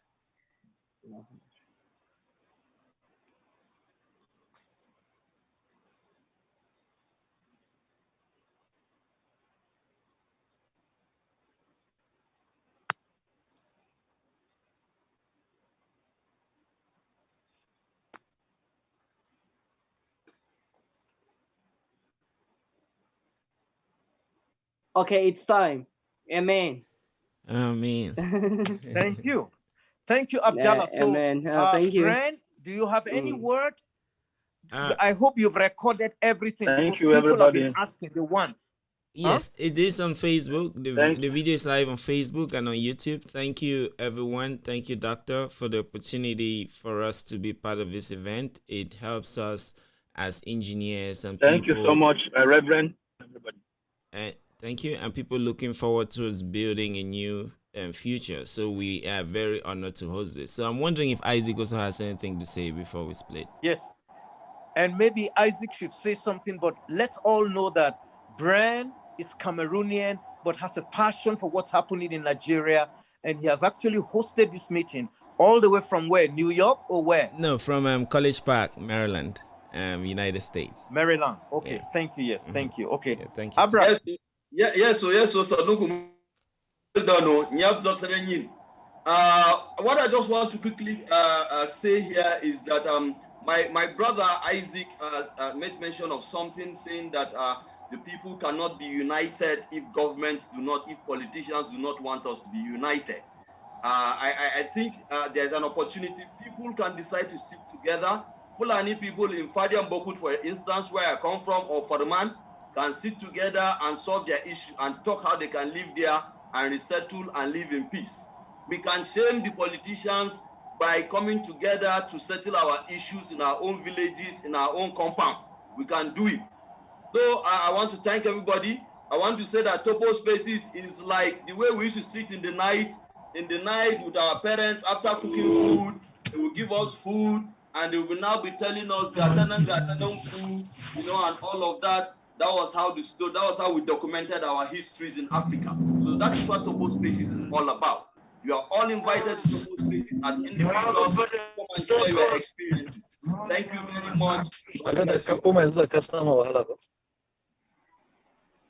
Okay, thank you so much.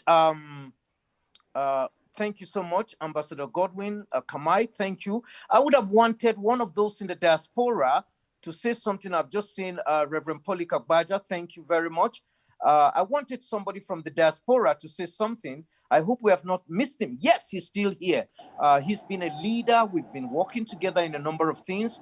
Kashmir, our brother Kashmir, Biriok, I think we need to hear your voice, and your hand is up already, so thank you. Go ahead.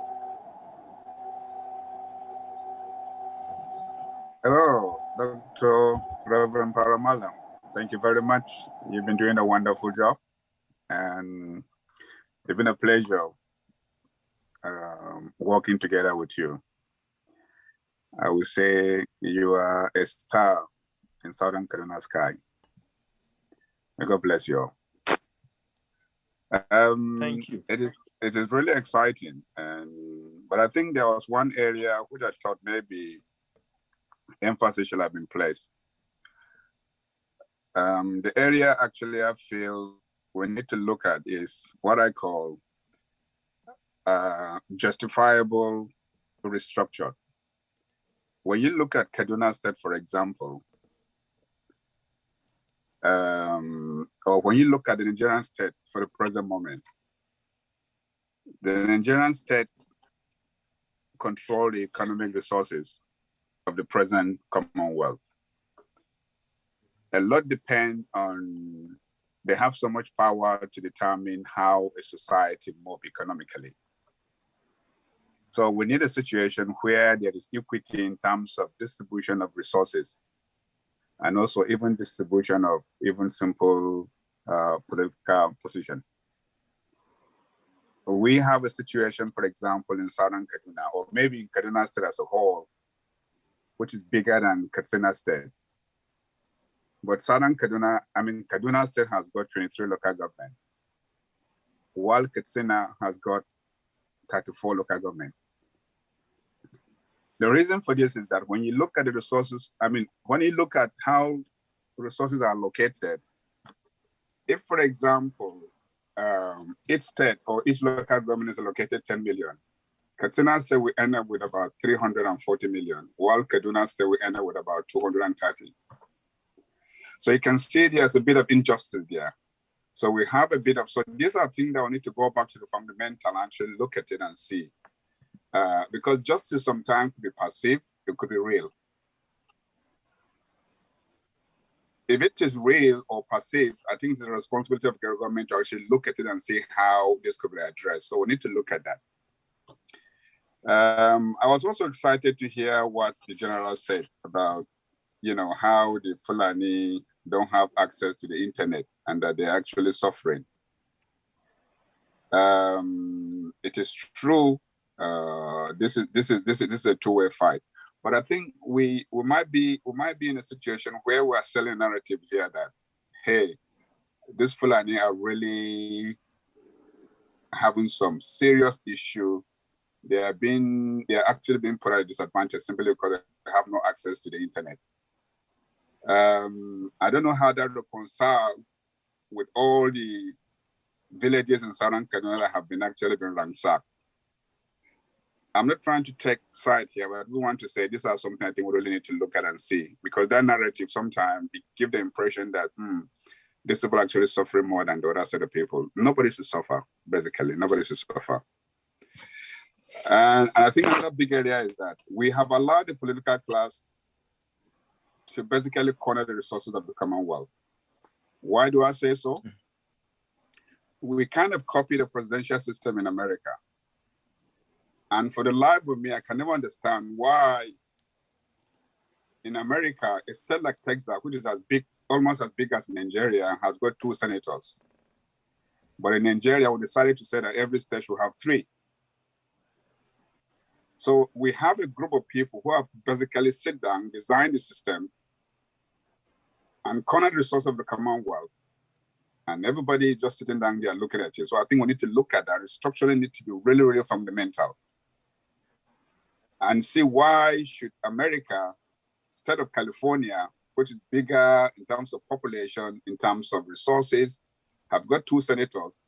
A state like Ekiti has got 3. A state like Kaduna State have got 3. And then also, why is it that you can study and become a professor, spend years and energy, you end up earning less than somebody who become a counselor? So really, we need to look at that and then see. So these are the kind of areas we need to look at.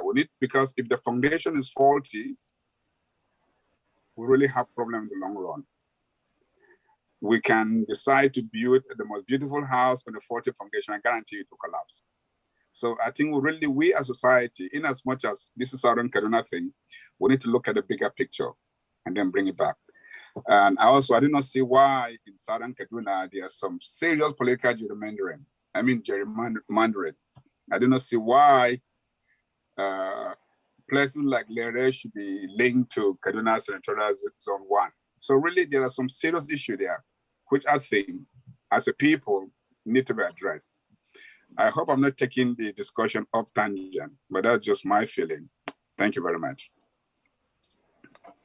Thank you so much, Kashmir, because you are from the diaspora, your voice is very important, and the people making notes are actually taking note of what you have said. It's not off tangent, it's all the issues. So I think the meeting has officially ended, but like Abrak said, Topo Place is like the village square. So people can just hang on and chat until you are tired, and then you can move away. So we should continue to chat. And I'm so glad that General is still with us. Whenever he's ready, he'll go. So, but feel free, please. Reverend Polycarp Baja, very involved in some of the issues. Would you like to make a comment? But the meeting has ended, so feel free to go. We are happy that everybody came. Dr. Babangida, I hope we have not lost him. Dr. Babangida Sankey. Yeah, he's still around. Very good. So let's hear from Reverend Polycarp Baja. You have a word, and Dr. Babangida Sankey can say something. And Professor Jai Simi can also say something. Just brief. Yeah, Ramatu is now here. Arbashi, we want to hear from her, but because of network, I think it's good to give her a chance. So Ramatu, you're welcome, engineer, doctor. Let's hear from very brief, Reverend Polycarp. Unmute Thank yourself. you very much. Okay, I thought I did. Can you hear me? We can hear you now. Yeah, Hello, we can hear you. Okay, all right. I just want to just give kudos to Reverend Dr. Gideon Paramalam and his wife, Professor Fumi, for this wonderful and very laudable effort you have made. I hope and pray that this will continue to be a forum of dialogue and frank dialogue too on these issues that we are talking about. Yeah. And thank you for this initiative on peace. And I hope that, we'll make more contributions towards this. I just want to say one thing that, where it has to do with, especially peace in our areas, in our community and region, I think that, we need to look at peace as a matter that is legal and an issue of law and order. And I think that our nation has dropped the ball and the baton, in this matter. So we are now having religious groups and things like this coming to talk. But basically, I think that the baton has been dropped by the government, who is supposed to see to the fact that people can live in peace and harmony as an issue of law and order. And that has been a disappointment for the nation of Nigeria. And I think that we can do better as a country. And the same thing with the security matter too. It's a matter of a failure of security that has become such a problem that has so many lives of people have been lost needlessly. And the nation as a whole has the capacity to take care of this, both in terms of population and in terms of technology. And I think that, if anybody can speak of the Nigerian Armed Forces, I think it's one of the best in the whole of Africa. And I think that if they are allowed to do what they are supposed to do, this country is not too huge for them to. And I think that security architecture needs to be looked into so that we don't concern ourselves with things that are really simply issues of law and order. And thank you very much, Reverend Dr. Paramalam and Professor Fumi Paramalam. You've done so well. Thank you very much, and for all the participants in this place. God bless you.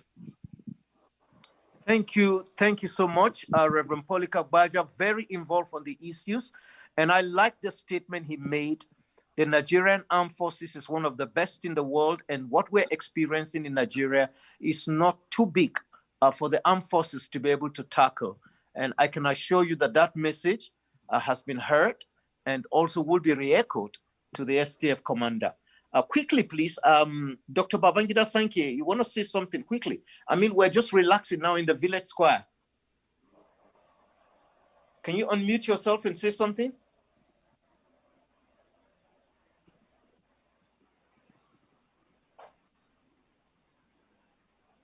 Dr. Babangida. Okay, can we go to Ambassador Godwin Kumai? You may need to unmute yourself so we can hear you. Just brief. If you have anything, just giving opportunities because we're relaxing now. Okay. Hello. All the way from Hello. Lagos. Okay. Hello. Yeah. Yes, Godwin. please. My name is Ambassador Godwin Kumayako. Okay, go ahead. I'm a civil society agent representing this community, the communities in Jamal local government. I've been following the contributions from every quota in the discourse. Such a wonderful discourse. Our hope, the community people, they say like the proverb, Hausa proverb,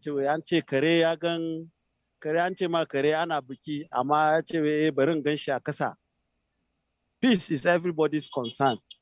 To the man in the village, his hope and concern is this peace that people have been talking about really come to stay because everybody's concern. We as civil society representatives are so glad to welcome and partner with anybody coming to the grassroots to partner with community people. It's not just we say it on air and we end up letting it be on air. It's everybody's concern. So we down here and the people in the grassroots are all supportive and waiting to see that wonderful contributions that have been made in this discourse really come to the limelight. We are grateful. I'm grateful to be part of this discourse, and I've learned a lot. Knowledge is power.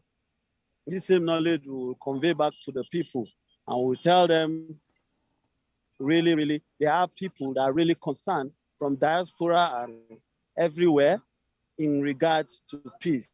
And everybody should be also partnering in the peace movement.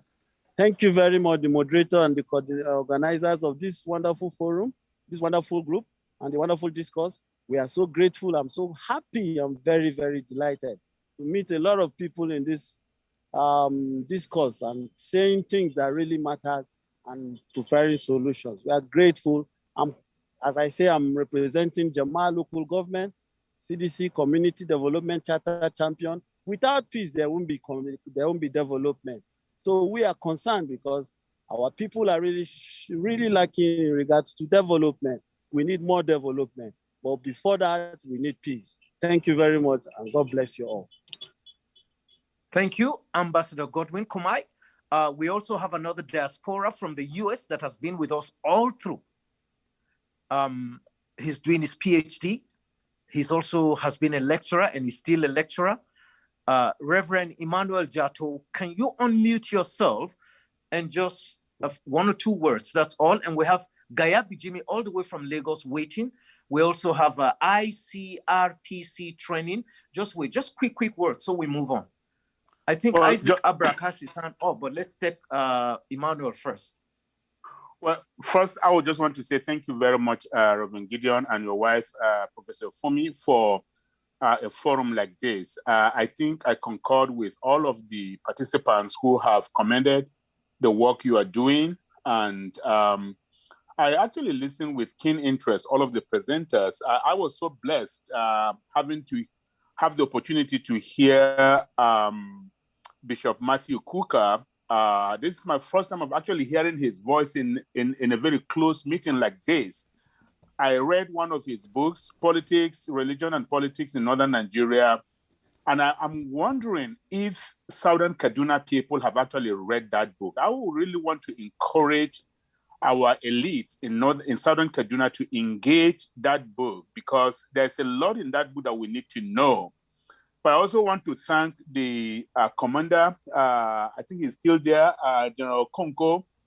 I really want to thank the peace efforts that you people are working. I think I agree with the guy who said that Nigerian military is the best, or Nigerian security is the best. I don't know if the Nigerian military is having the support of the government and the support of politicians for them to be able to do what they should do in order to ensure the peaceful integrity of our nation, Nigeria. You did well in Liberia, Sierra Leone, and I wonder why you can't do well in the terrains where you train. So I just pray that God will give you grace, that you will get the support that you need from the government. But I believe that what this forum that Professor Fumi and Reverend Gideon are doing is to really use media platforms like this to be able to get the word out there. And I pray that since this thing is being aired on YouTube and on Facebook, I don't know how much of advertisement or trying to let the word out for people to know. I think information is power, and I really want to commend what this Peace Foundation is doing. God bless you, and thank you for allowing me to sit in and listen to these wonderful contributions. Thank you. Thank you, Reverend Emmanuel Jato, speaking all the way as a diaspora from the US. Before Bijime in Lagos, please, can I ask Kariku Osman Binawa, if you can unmute yourself, just say something quickly, brief. Kariku, can you hear me? Osman. Kariku, if you can hear me, unmute yourself. Dr. Ramatu is still having challenges. She's dropped out again, but I don't know if she's able to come in so she can join us to quickly say something. She was actually scheduled to speak, but connections was a problem for her. So quickly, Kariku, can you unmute? Kariku, can you unmute?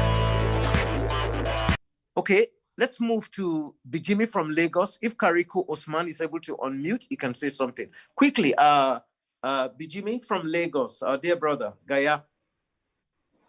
Thank you, Uncle Gideon. Great to be part of this program. Though I came a bit late, I had quite a lot of other commitments, and I was really eager to be part of this discourse.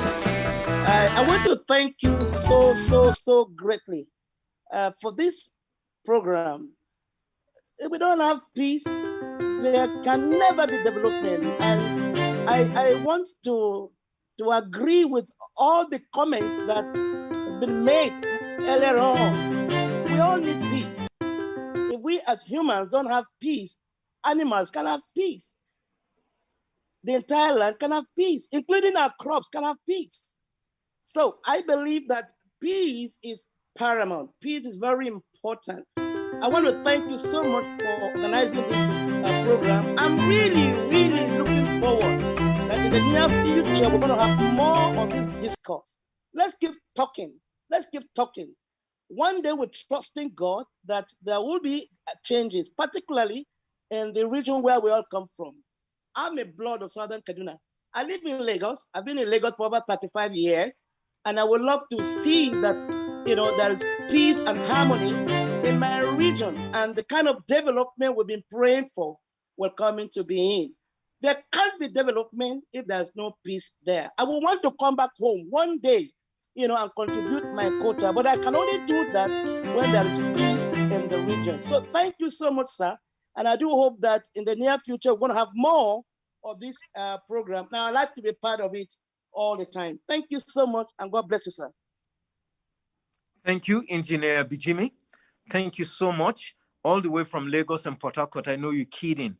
May I invite a distinguished participant, Professor Jai Simi, a very senior academic in the medical field. Please, could you make your comments, sir? I hope we have not lost you. No, I'm here. I'm going to make it very brief. First of all, is to thank all speakers. I know they've left, but more importantly, to thank... One is still here. The general is still here. Yeah, that's, I'm going to him, to thank Major General Okonkwo.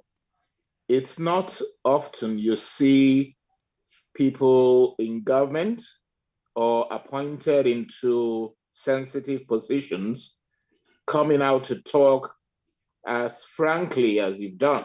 And that's why I'm thanking you for addressing my answers, and you've educated me. But one of the things that is happening is the eerily silence, the lack of communication that is coming from the center. Yes, there are all of this social media, some true, some wrong, but we're not hearing anything from the government. When I say the government, the federal government. It's as if nothing is happening in Nigeria. It's as if everything is okay. If the government comes out to dispute some of these things, then we're on a path to peace. Then people, when you communicate with people, factual things, then we start trusting each other. But when the government, the center does not hold and keeps silent, then it just gives that vacuum for people to fester any information they want to. So I know that's not for the military, it's a political thing. And I think that's one of the areas that we have to address. One of our senators, I think is not in active service at the moment, he said the reason Nigeria is the way it is because we Nigerians don't react to the way they behave. And I mean, that's Senator Dino who said it publicly in one of his videos. So they know us, they know we're quiet, they know we'll accept anything and everything. So they just have a field day. So I think the civil action committees, the Gideon and Fumi Paramalam Foundation are doing a good job. We all have to come together. As I said in the chat box, I'm not from the North, I see myself as a Nigerian, but in my family, there are Muslims, there are Christians. There was no discord, there was no difference or anything like that, but the politicians are using these very differences. You talked about binary things. It's either religion or North and South, or I think we'll have to do away with that. And looking at our constitution might be a starting point. So thank you to everybody for your contribution. I've had a very interesting day. It's been very educative as well. So thank you. Thank you, Prof. We're so grateful. We have another illustrious son of Southern Kaduna, my own younger brother. He's too big for me now to say my son, but he has a heart for the state, and he actually lives, although from the same village, literally with me, walking distance, but he lives in Lagos, sometimes in the US. Let me invite him, and I'm really glad that he actually joined us in this conversation. Audu Maikori, please, could you unmute yourself and make your comments? Let me also add that what our foundation is doing is not one of those defeat-funded programs that you just do it for the sake of doing it and money. No. We're actually providing feedback directly to the British High Commission, and whatever we produce goes directly to policymakers in the United Kingdom. So it's a rare opportunity that we were invited to participate in this. And they're thinking of looking deeply at some of the issues. And let me just say to many of us here that we're doing this with our eyes completely open. Please, can I invite Audu Maikori? Okay. Can you unmute yourself? Yes. Can you hear me, sir? Can you hear me? Yeah, I can hear you now. Yes. Yes. Well, thank you. Very nice to see you, sir. And esteemed gentlemen and members of the panel, thanks for the opportunity to speak. I happen to be in a not too conducive place. I'm in another man's office, so my voice, I won't speak too loudly. But I'm really excited about this platform. I'm excited about the passion that I'm hearing, and also the fact that we're having a very objective conversation about the future of our region. It's sad that what we've experienced in our region over the past 15 or so years, the rest of Nigeria is finally also getting a taste of it, and it's not very pleasant, as you can see. I recall that I was on one show recently, and I made a comment, and I said, well, when we've been complaining about these problems for all these times, people thought we were playing politics. They didn't understand that we're talking about humanity and the livelihood of millions of people, literally speaking. So it's unfortunate, but I think it's good that people are tasting what happens when you have governance that is not balanced, where people are focused on their self-interest and don't think about anyone beyond their immediate selves or their families and things like that. I apologize again. I missed most of the conference. Unfortunately, like I said, I was in another engagement. I'm actually at the hospital. But just to state that no, I'm visiting someone, so I'm in good health. I just came to visit that's someone. good. Yeah, That's good to know. Yes, sir. But I was just going to say that whatever future platforms, when Isaac told me about this, I was trying to make sure I was here on time. But like I said, there was a little crisis. I had to focus on getting that sorted out. But sir, I want to say a special thank you for your heart for the people. You're a man that I hold in high esteem and respect. The previous speaker made some really salient points, and I thank you so much for intervening. The matter of Southern Kaduna is the matter of the whole nation. It is not just about the region. It is reflective on so many, many things. The socioeconomic, shall I say, the impact of what is happening is across the whole country. After all, the middle belt of Nigeria actually is the food belt, right? That's where most of the food is produced. And so where there's an imbalance in the security of the people, where people are not safe, where people cannot do business, there's going to be more impoverishment. So I think that the biggest thing that we should focus on is ensuring that we can empower entrepreneurs, our farmers, our SMEs. That is the core of any country's survival. You see, once the economy is fixed, you will see that the other things begin to fix themselves. But there's no way we can talk about political emancipation without economic advancement. We cannot. And that is why one of the things I've been focused on is working with a lot of young people to mentor them in creating things for themselves, in being able to do things that generate wealth. Because you see, without wealth, you cannot lobby for anything. You cannot have a political conversation without having some money in your pocket. That's reality anywhere in the world. It is a very expensive venture to lobby, to change policy, to pass acts, to get government to move in the way you need to be able to marshal the resources as well. As we engage the government, economic power, education, empowerment of women especially is very key in being able to reposition ourselves. Because right now I know that we're incapacitated by the lack of security and all that's going on. However, people are making money with COVID, things have disrupted a bit. You can't do a lot of things. This meeting we're having now would have been impossible 5 years ago. Indeed, 3 years ago, we would have to find a way to fly all ourselves to Kaduna or somewhere and sit down to have the same meeting. Today, we're sitting down from different parts of the world, different time zones, and having this conversation. So I think that that's the greatest opportunity. And it's going to be hints in getting a lot of young people involved in the process from the time they're in their early teens to the grow up. So I think I've said enough. I don't want to take too much time, but just thank you for the opportunity. And I'm happy to participate in anything else that we might be doing in the future. Thank you once again, sir.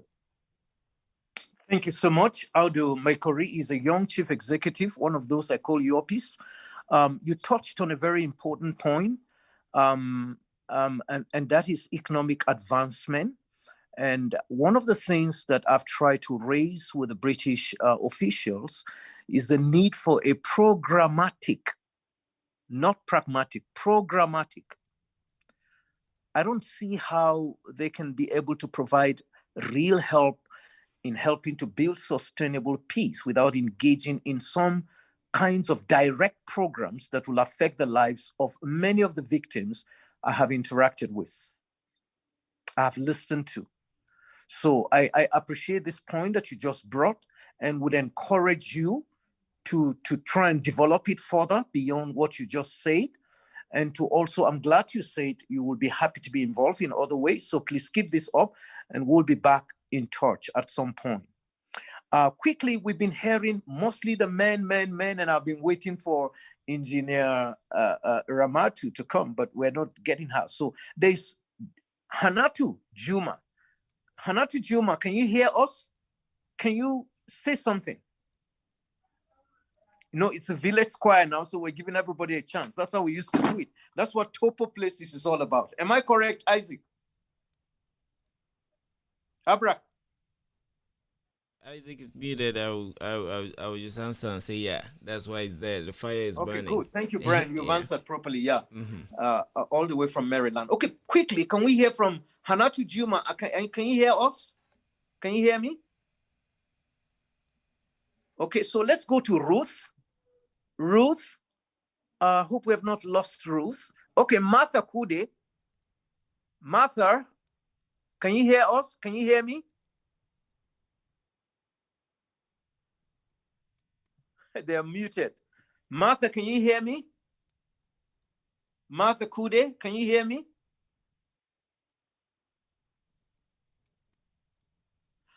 Okay, Kariko Osman, we lost you. You're back again. Can you hear me? Can you unmute?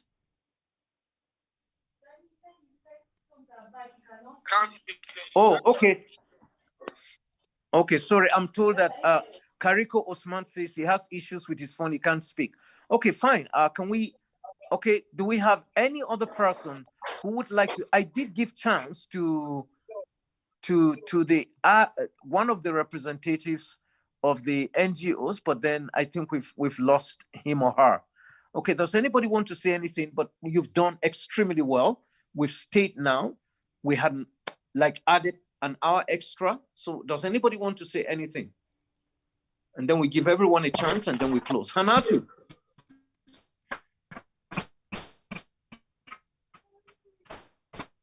Hello, Reverend. I want to say something. Yes, please. Is that Isaac or is that Franklin? Yeah, this is Isaac Abrak. Okay, please go ahead. Go ahead.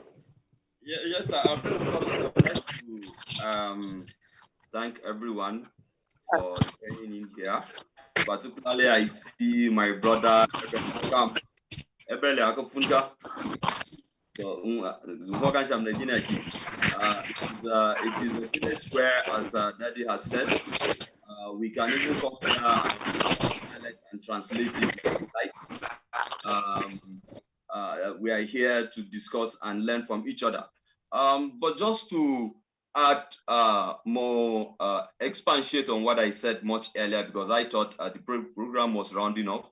When my namesake Isaac from Sokapu made mention of the politicians having control, and if they do not give us, if the politicians do not give us the powers to be united, we can hardly be united.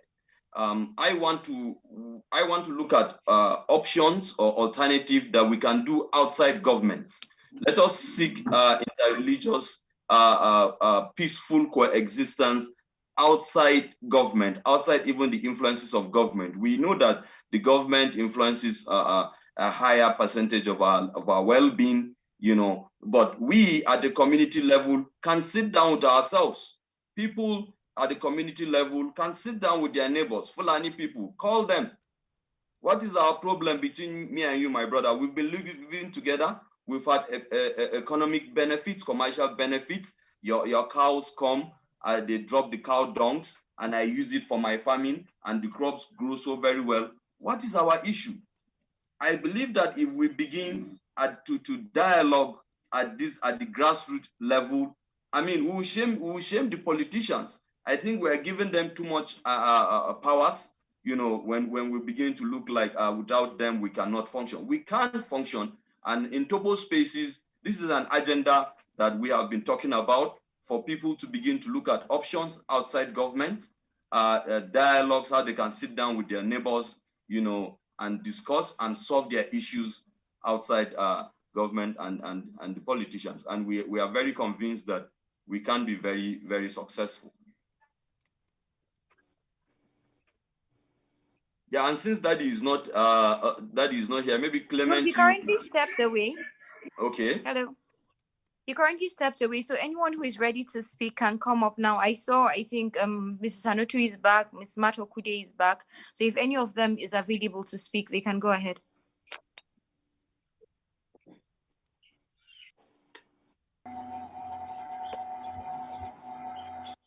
Mrs. Matokude? Hello? Yes. Yes, ma'am. Thank you. Good afternoon, everyone. Hello? Good afternoon, ma'am. Good afternoon, ma'am. We can hear you, Can Claire. you hear me?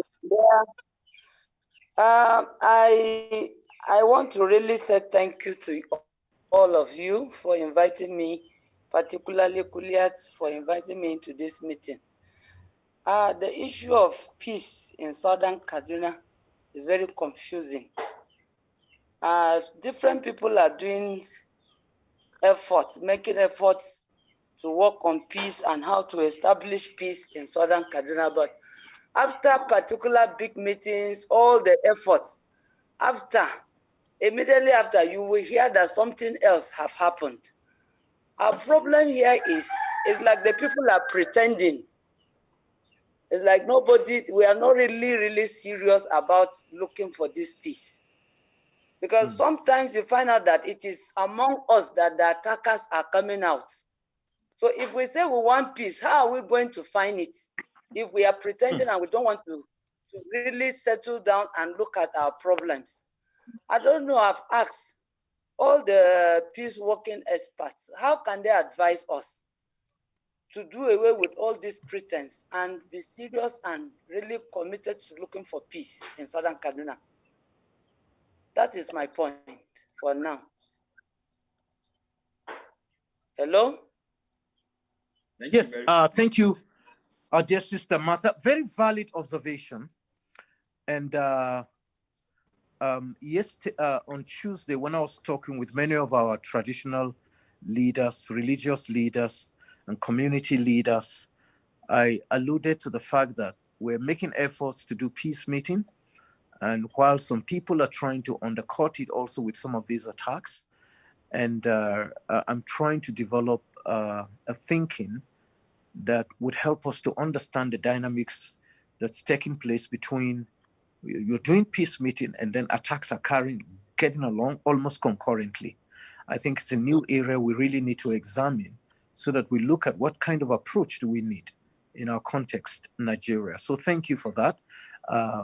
It's something that we're thinking about, and we'll figure out how God will help us to deal with it. But I'm very glad that you brought it out, and it's also others are listening beyond those of us who are here. So that's very helpful.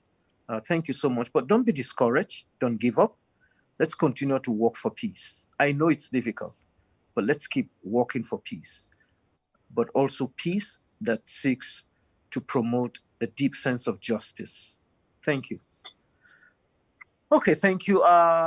We've had a female voice now. Do we want to continue?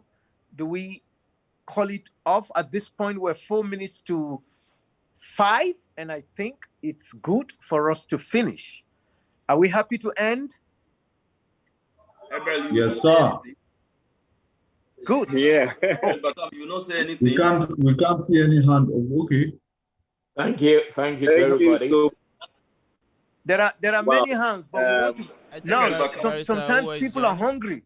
Yeah, I think Barrister Hawa is joining too. Who? Yes. Thank you so much. Wow. I feel so elated to be here. I mean, a crop of leaders and the people in this group. Honestly, I feel so privileged. I was invited by your Reverend. Thank you so much for what you are doing, yourself and your wife. I've been following you quiet. I have not been able to personally, and that's my elder brother there, Mr. Isaac Abrak. Thank you so much. Wow. Mr. Clement, everybody here. Wow, I feel like I am at home. Though I'm right now in Enugu. Thank you. But I try to defend of things that are happening in my state. And that is why I've taken time. Though I came in a bit late, I came in at a point where the general was talking and I heard his tone. Honestly, I will say, I just have an observation to what he said there. That the Fulani men don't have themselves on social media. I think that is not true. Honestly, I think that is not true. The Fulani have the social media to propagate their fearful comments of instigation, but they don't have a medium of showing that we are killing them or we are actually attacking them or are the first to give them an attack. I don't think that is a correct view of the realistic happening right there at home, though I am not there. But at least We can't say that they don't have a medium of propagating what is happening to them in real terms if they are being killed by our own people. However, I will say, and I'll put this question, I don't know if the youths of our country are actually that dumb or are not useful at all. I don't know if leadership is only meant for the elders. Well, I used to hear that wisdom is from the elders and then the youths are the ones to push. But I don't know if in this country, it's the leaders who are the elders that are pushing in everything. When the youth try to push for something from all zones, I think we are represented not just from Kaduna State here. I can see the Honorable Prof that spoke earlier from the Yoruba land, I'm sure. From his name, I would say he's from the Yoruba land, though he's not in Nigeria. It's really happening. I think we understand ourselves better. If our parents have not done well, we don't want to blame anybody right now, but we think that the parents should begin to give us reasons to take leadership, reasons to begin to do things right, so that at least the future can be bright for all of us. I really thank you, sir. I would have had a lot to talk about, but I think this is 5 o'clock on the dot, and I would want to be very careful with what I say on this platform. But as it is going, if I'm invited honorably, I will always be here. This is home. Thank you so much. Thank you, every other person that is here. My elder brother, thank you. I am so happy to be here. Have a nice day, sir. Thank you, Aberi, and thank you, everybody. So do we now officially, Brian, please, you need to keep everything recorded. Sir. And all sir? the chats. And yes, sir? I was going to hand over to you. We have Barrister Hawashi Karau here, and she wants to speak. She is the chairman of Nigerian Bar Association, Abuja. No, you don't the need to introduce her to me. You don't need to introduce her to me. She's know you know her, one sir. of those on I'm the just front line. trying to draw your attention. Yes, sir. Thank you. Thank you for helping me, Clement. Brilliant. Okay, my dear sister, Barrister Hawa, yes, please. Which device did you use? I didn't see you. That's the beautiful face, I know. How are you? Fine, thank you. Nice to thank see you, sir. And in fact, I just called and told me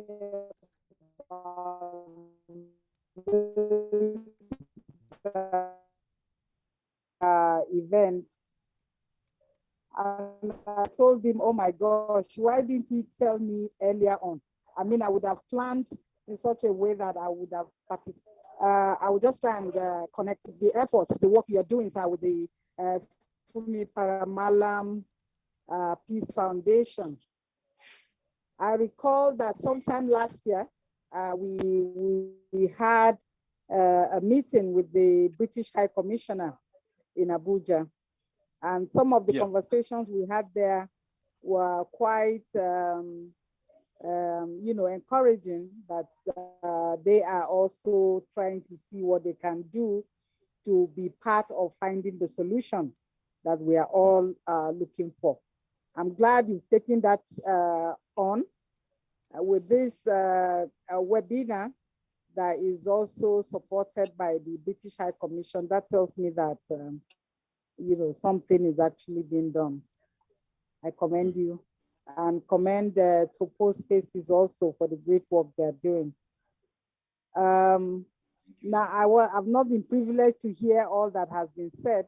I think one of the speakers, from what I see on the flyer, is Professor M.T. Ladan. I don't know whether he has spoken. Yes, he has. Professor Ladan is one of my mentors. He was my teacher in Zaria many years ago. And I'm glad that he is one of the speakers on this event. Any person of goodwill must definitely be disturbed at what is happening in this country. And we don't expect the solution to come from the moon. We don't expect anything to happen unless we all put hands together to bring, to see that the peace that we want to see happens. I know there are different issues, and some of these issues can only be handled at different sectoral levels. There are issues that require executive action, would require, but as a people, we also have our own role to play. Hoping that we will continue to have some of these conversations so that we can all clarify some of these issues, some of the values, and be able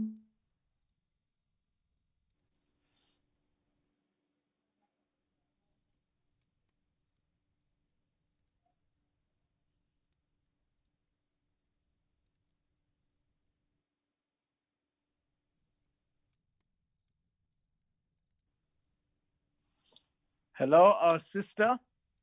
Are we losing you? I can see that you're muted.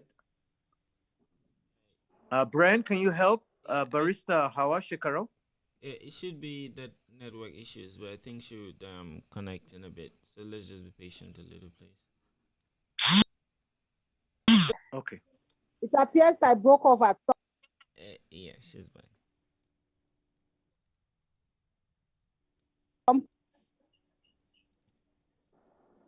Hello? Yes, Barrister, please continue. We can hear you. We're here. Yeah, I think some of the actions required may require maybe executive actions. Some may be legislative. But in all, we as citizens also need to do our own bit in order to provide a platform to agree on what we all need to do in order to bring about lasting peace in Nigeria and our community, Southern Kaduna. Thank you. Thank you. Thank you so much, my dear sister Hawa. And I think on this note, do we call it a day? Brian, can you wrap up now? Oh, Claire, do you have any announcements to make? You wanted people to fill in their details. Kuliet, could you confirm now that everybody has done so? Yes, sir. I can't confirm in person because I'm not in control of the link. But then we have tried our best to draw the attention of people in that regard. And then we have been able to extract some names from comments and messages too from here. But then we are just hoping that people complied by doing that. Okay. I, for one, is just to thank most especially Isaac and Brock for really standing by us, for being true friends to our organization. And our prayer is that this is the beginning of greater things to come between Paramount Peace Foundation and Topo Spaces. Thank you, sir. Mashallah. Thanks to everybody. Ruben Kenya. Just those that I think everybody. Thank you. I think we can wrap up now. Okay. And have a good day. Yeah, thank you. And nice seeing you. Thank you. Yeah, thanks. Thanks to everyone. Thank you, sir. Yeah, bye. Have a good one. Yeah. Thank you. Thank you. Bye-bye, everyone. Thank you. Bye-bye. Thank you. Thank you. Thank you, everyone. Bye-bye. Thanks, and bye. Bye. Thank you, Gaya.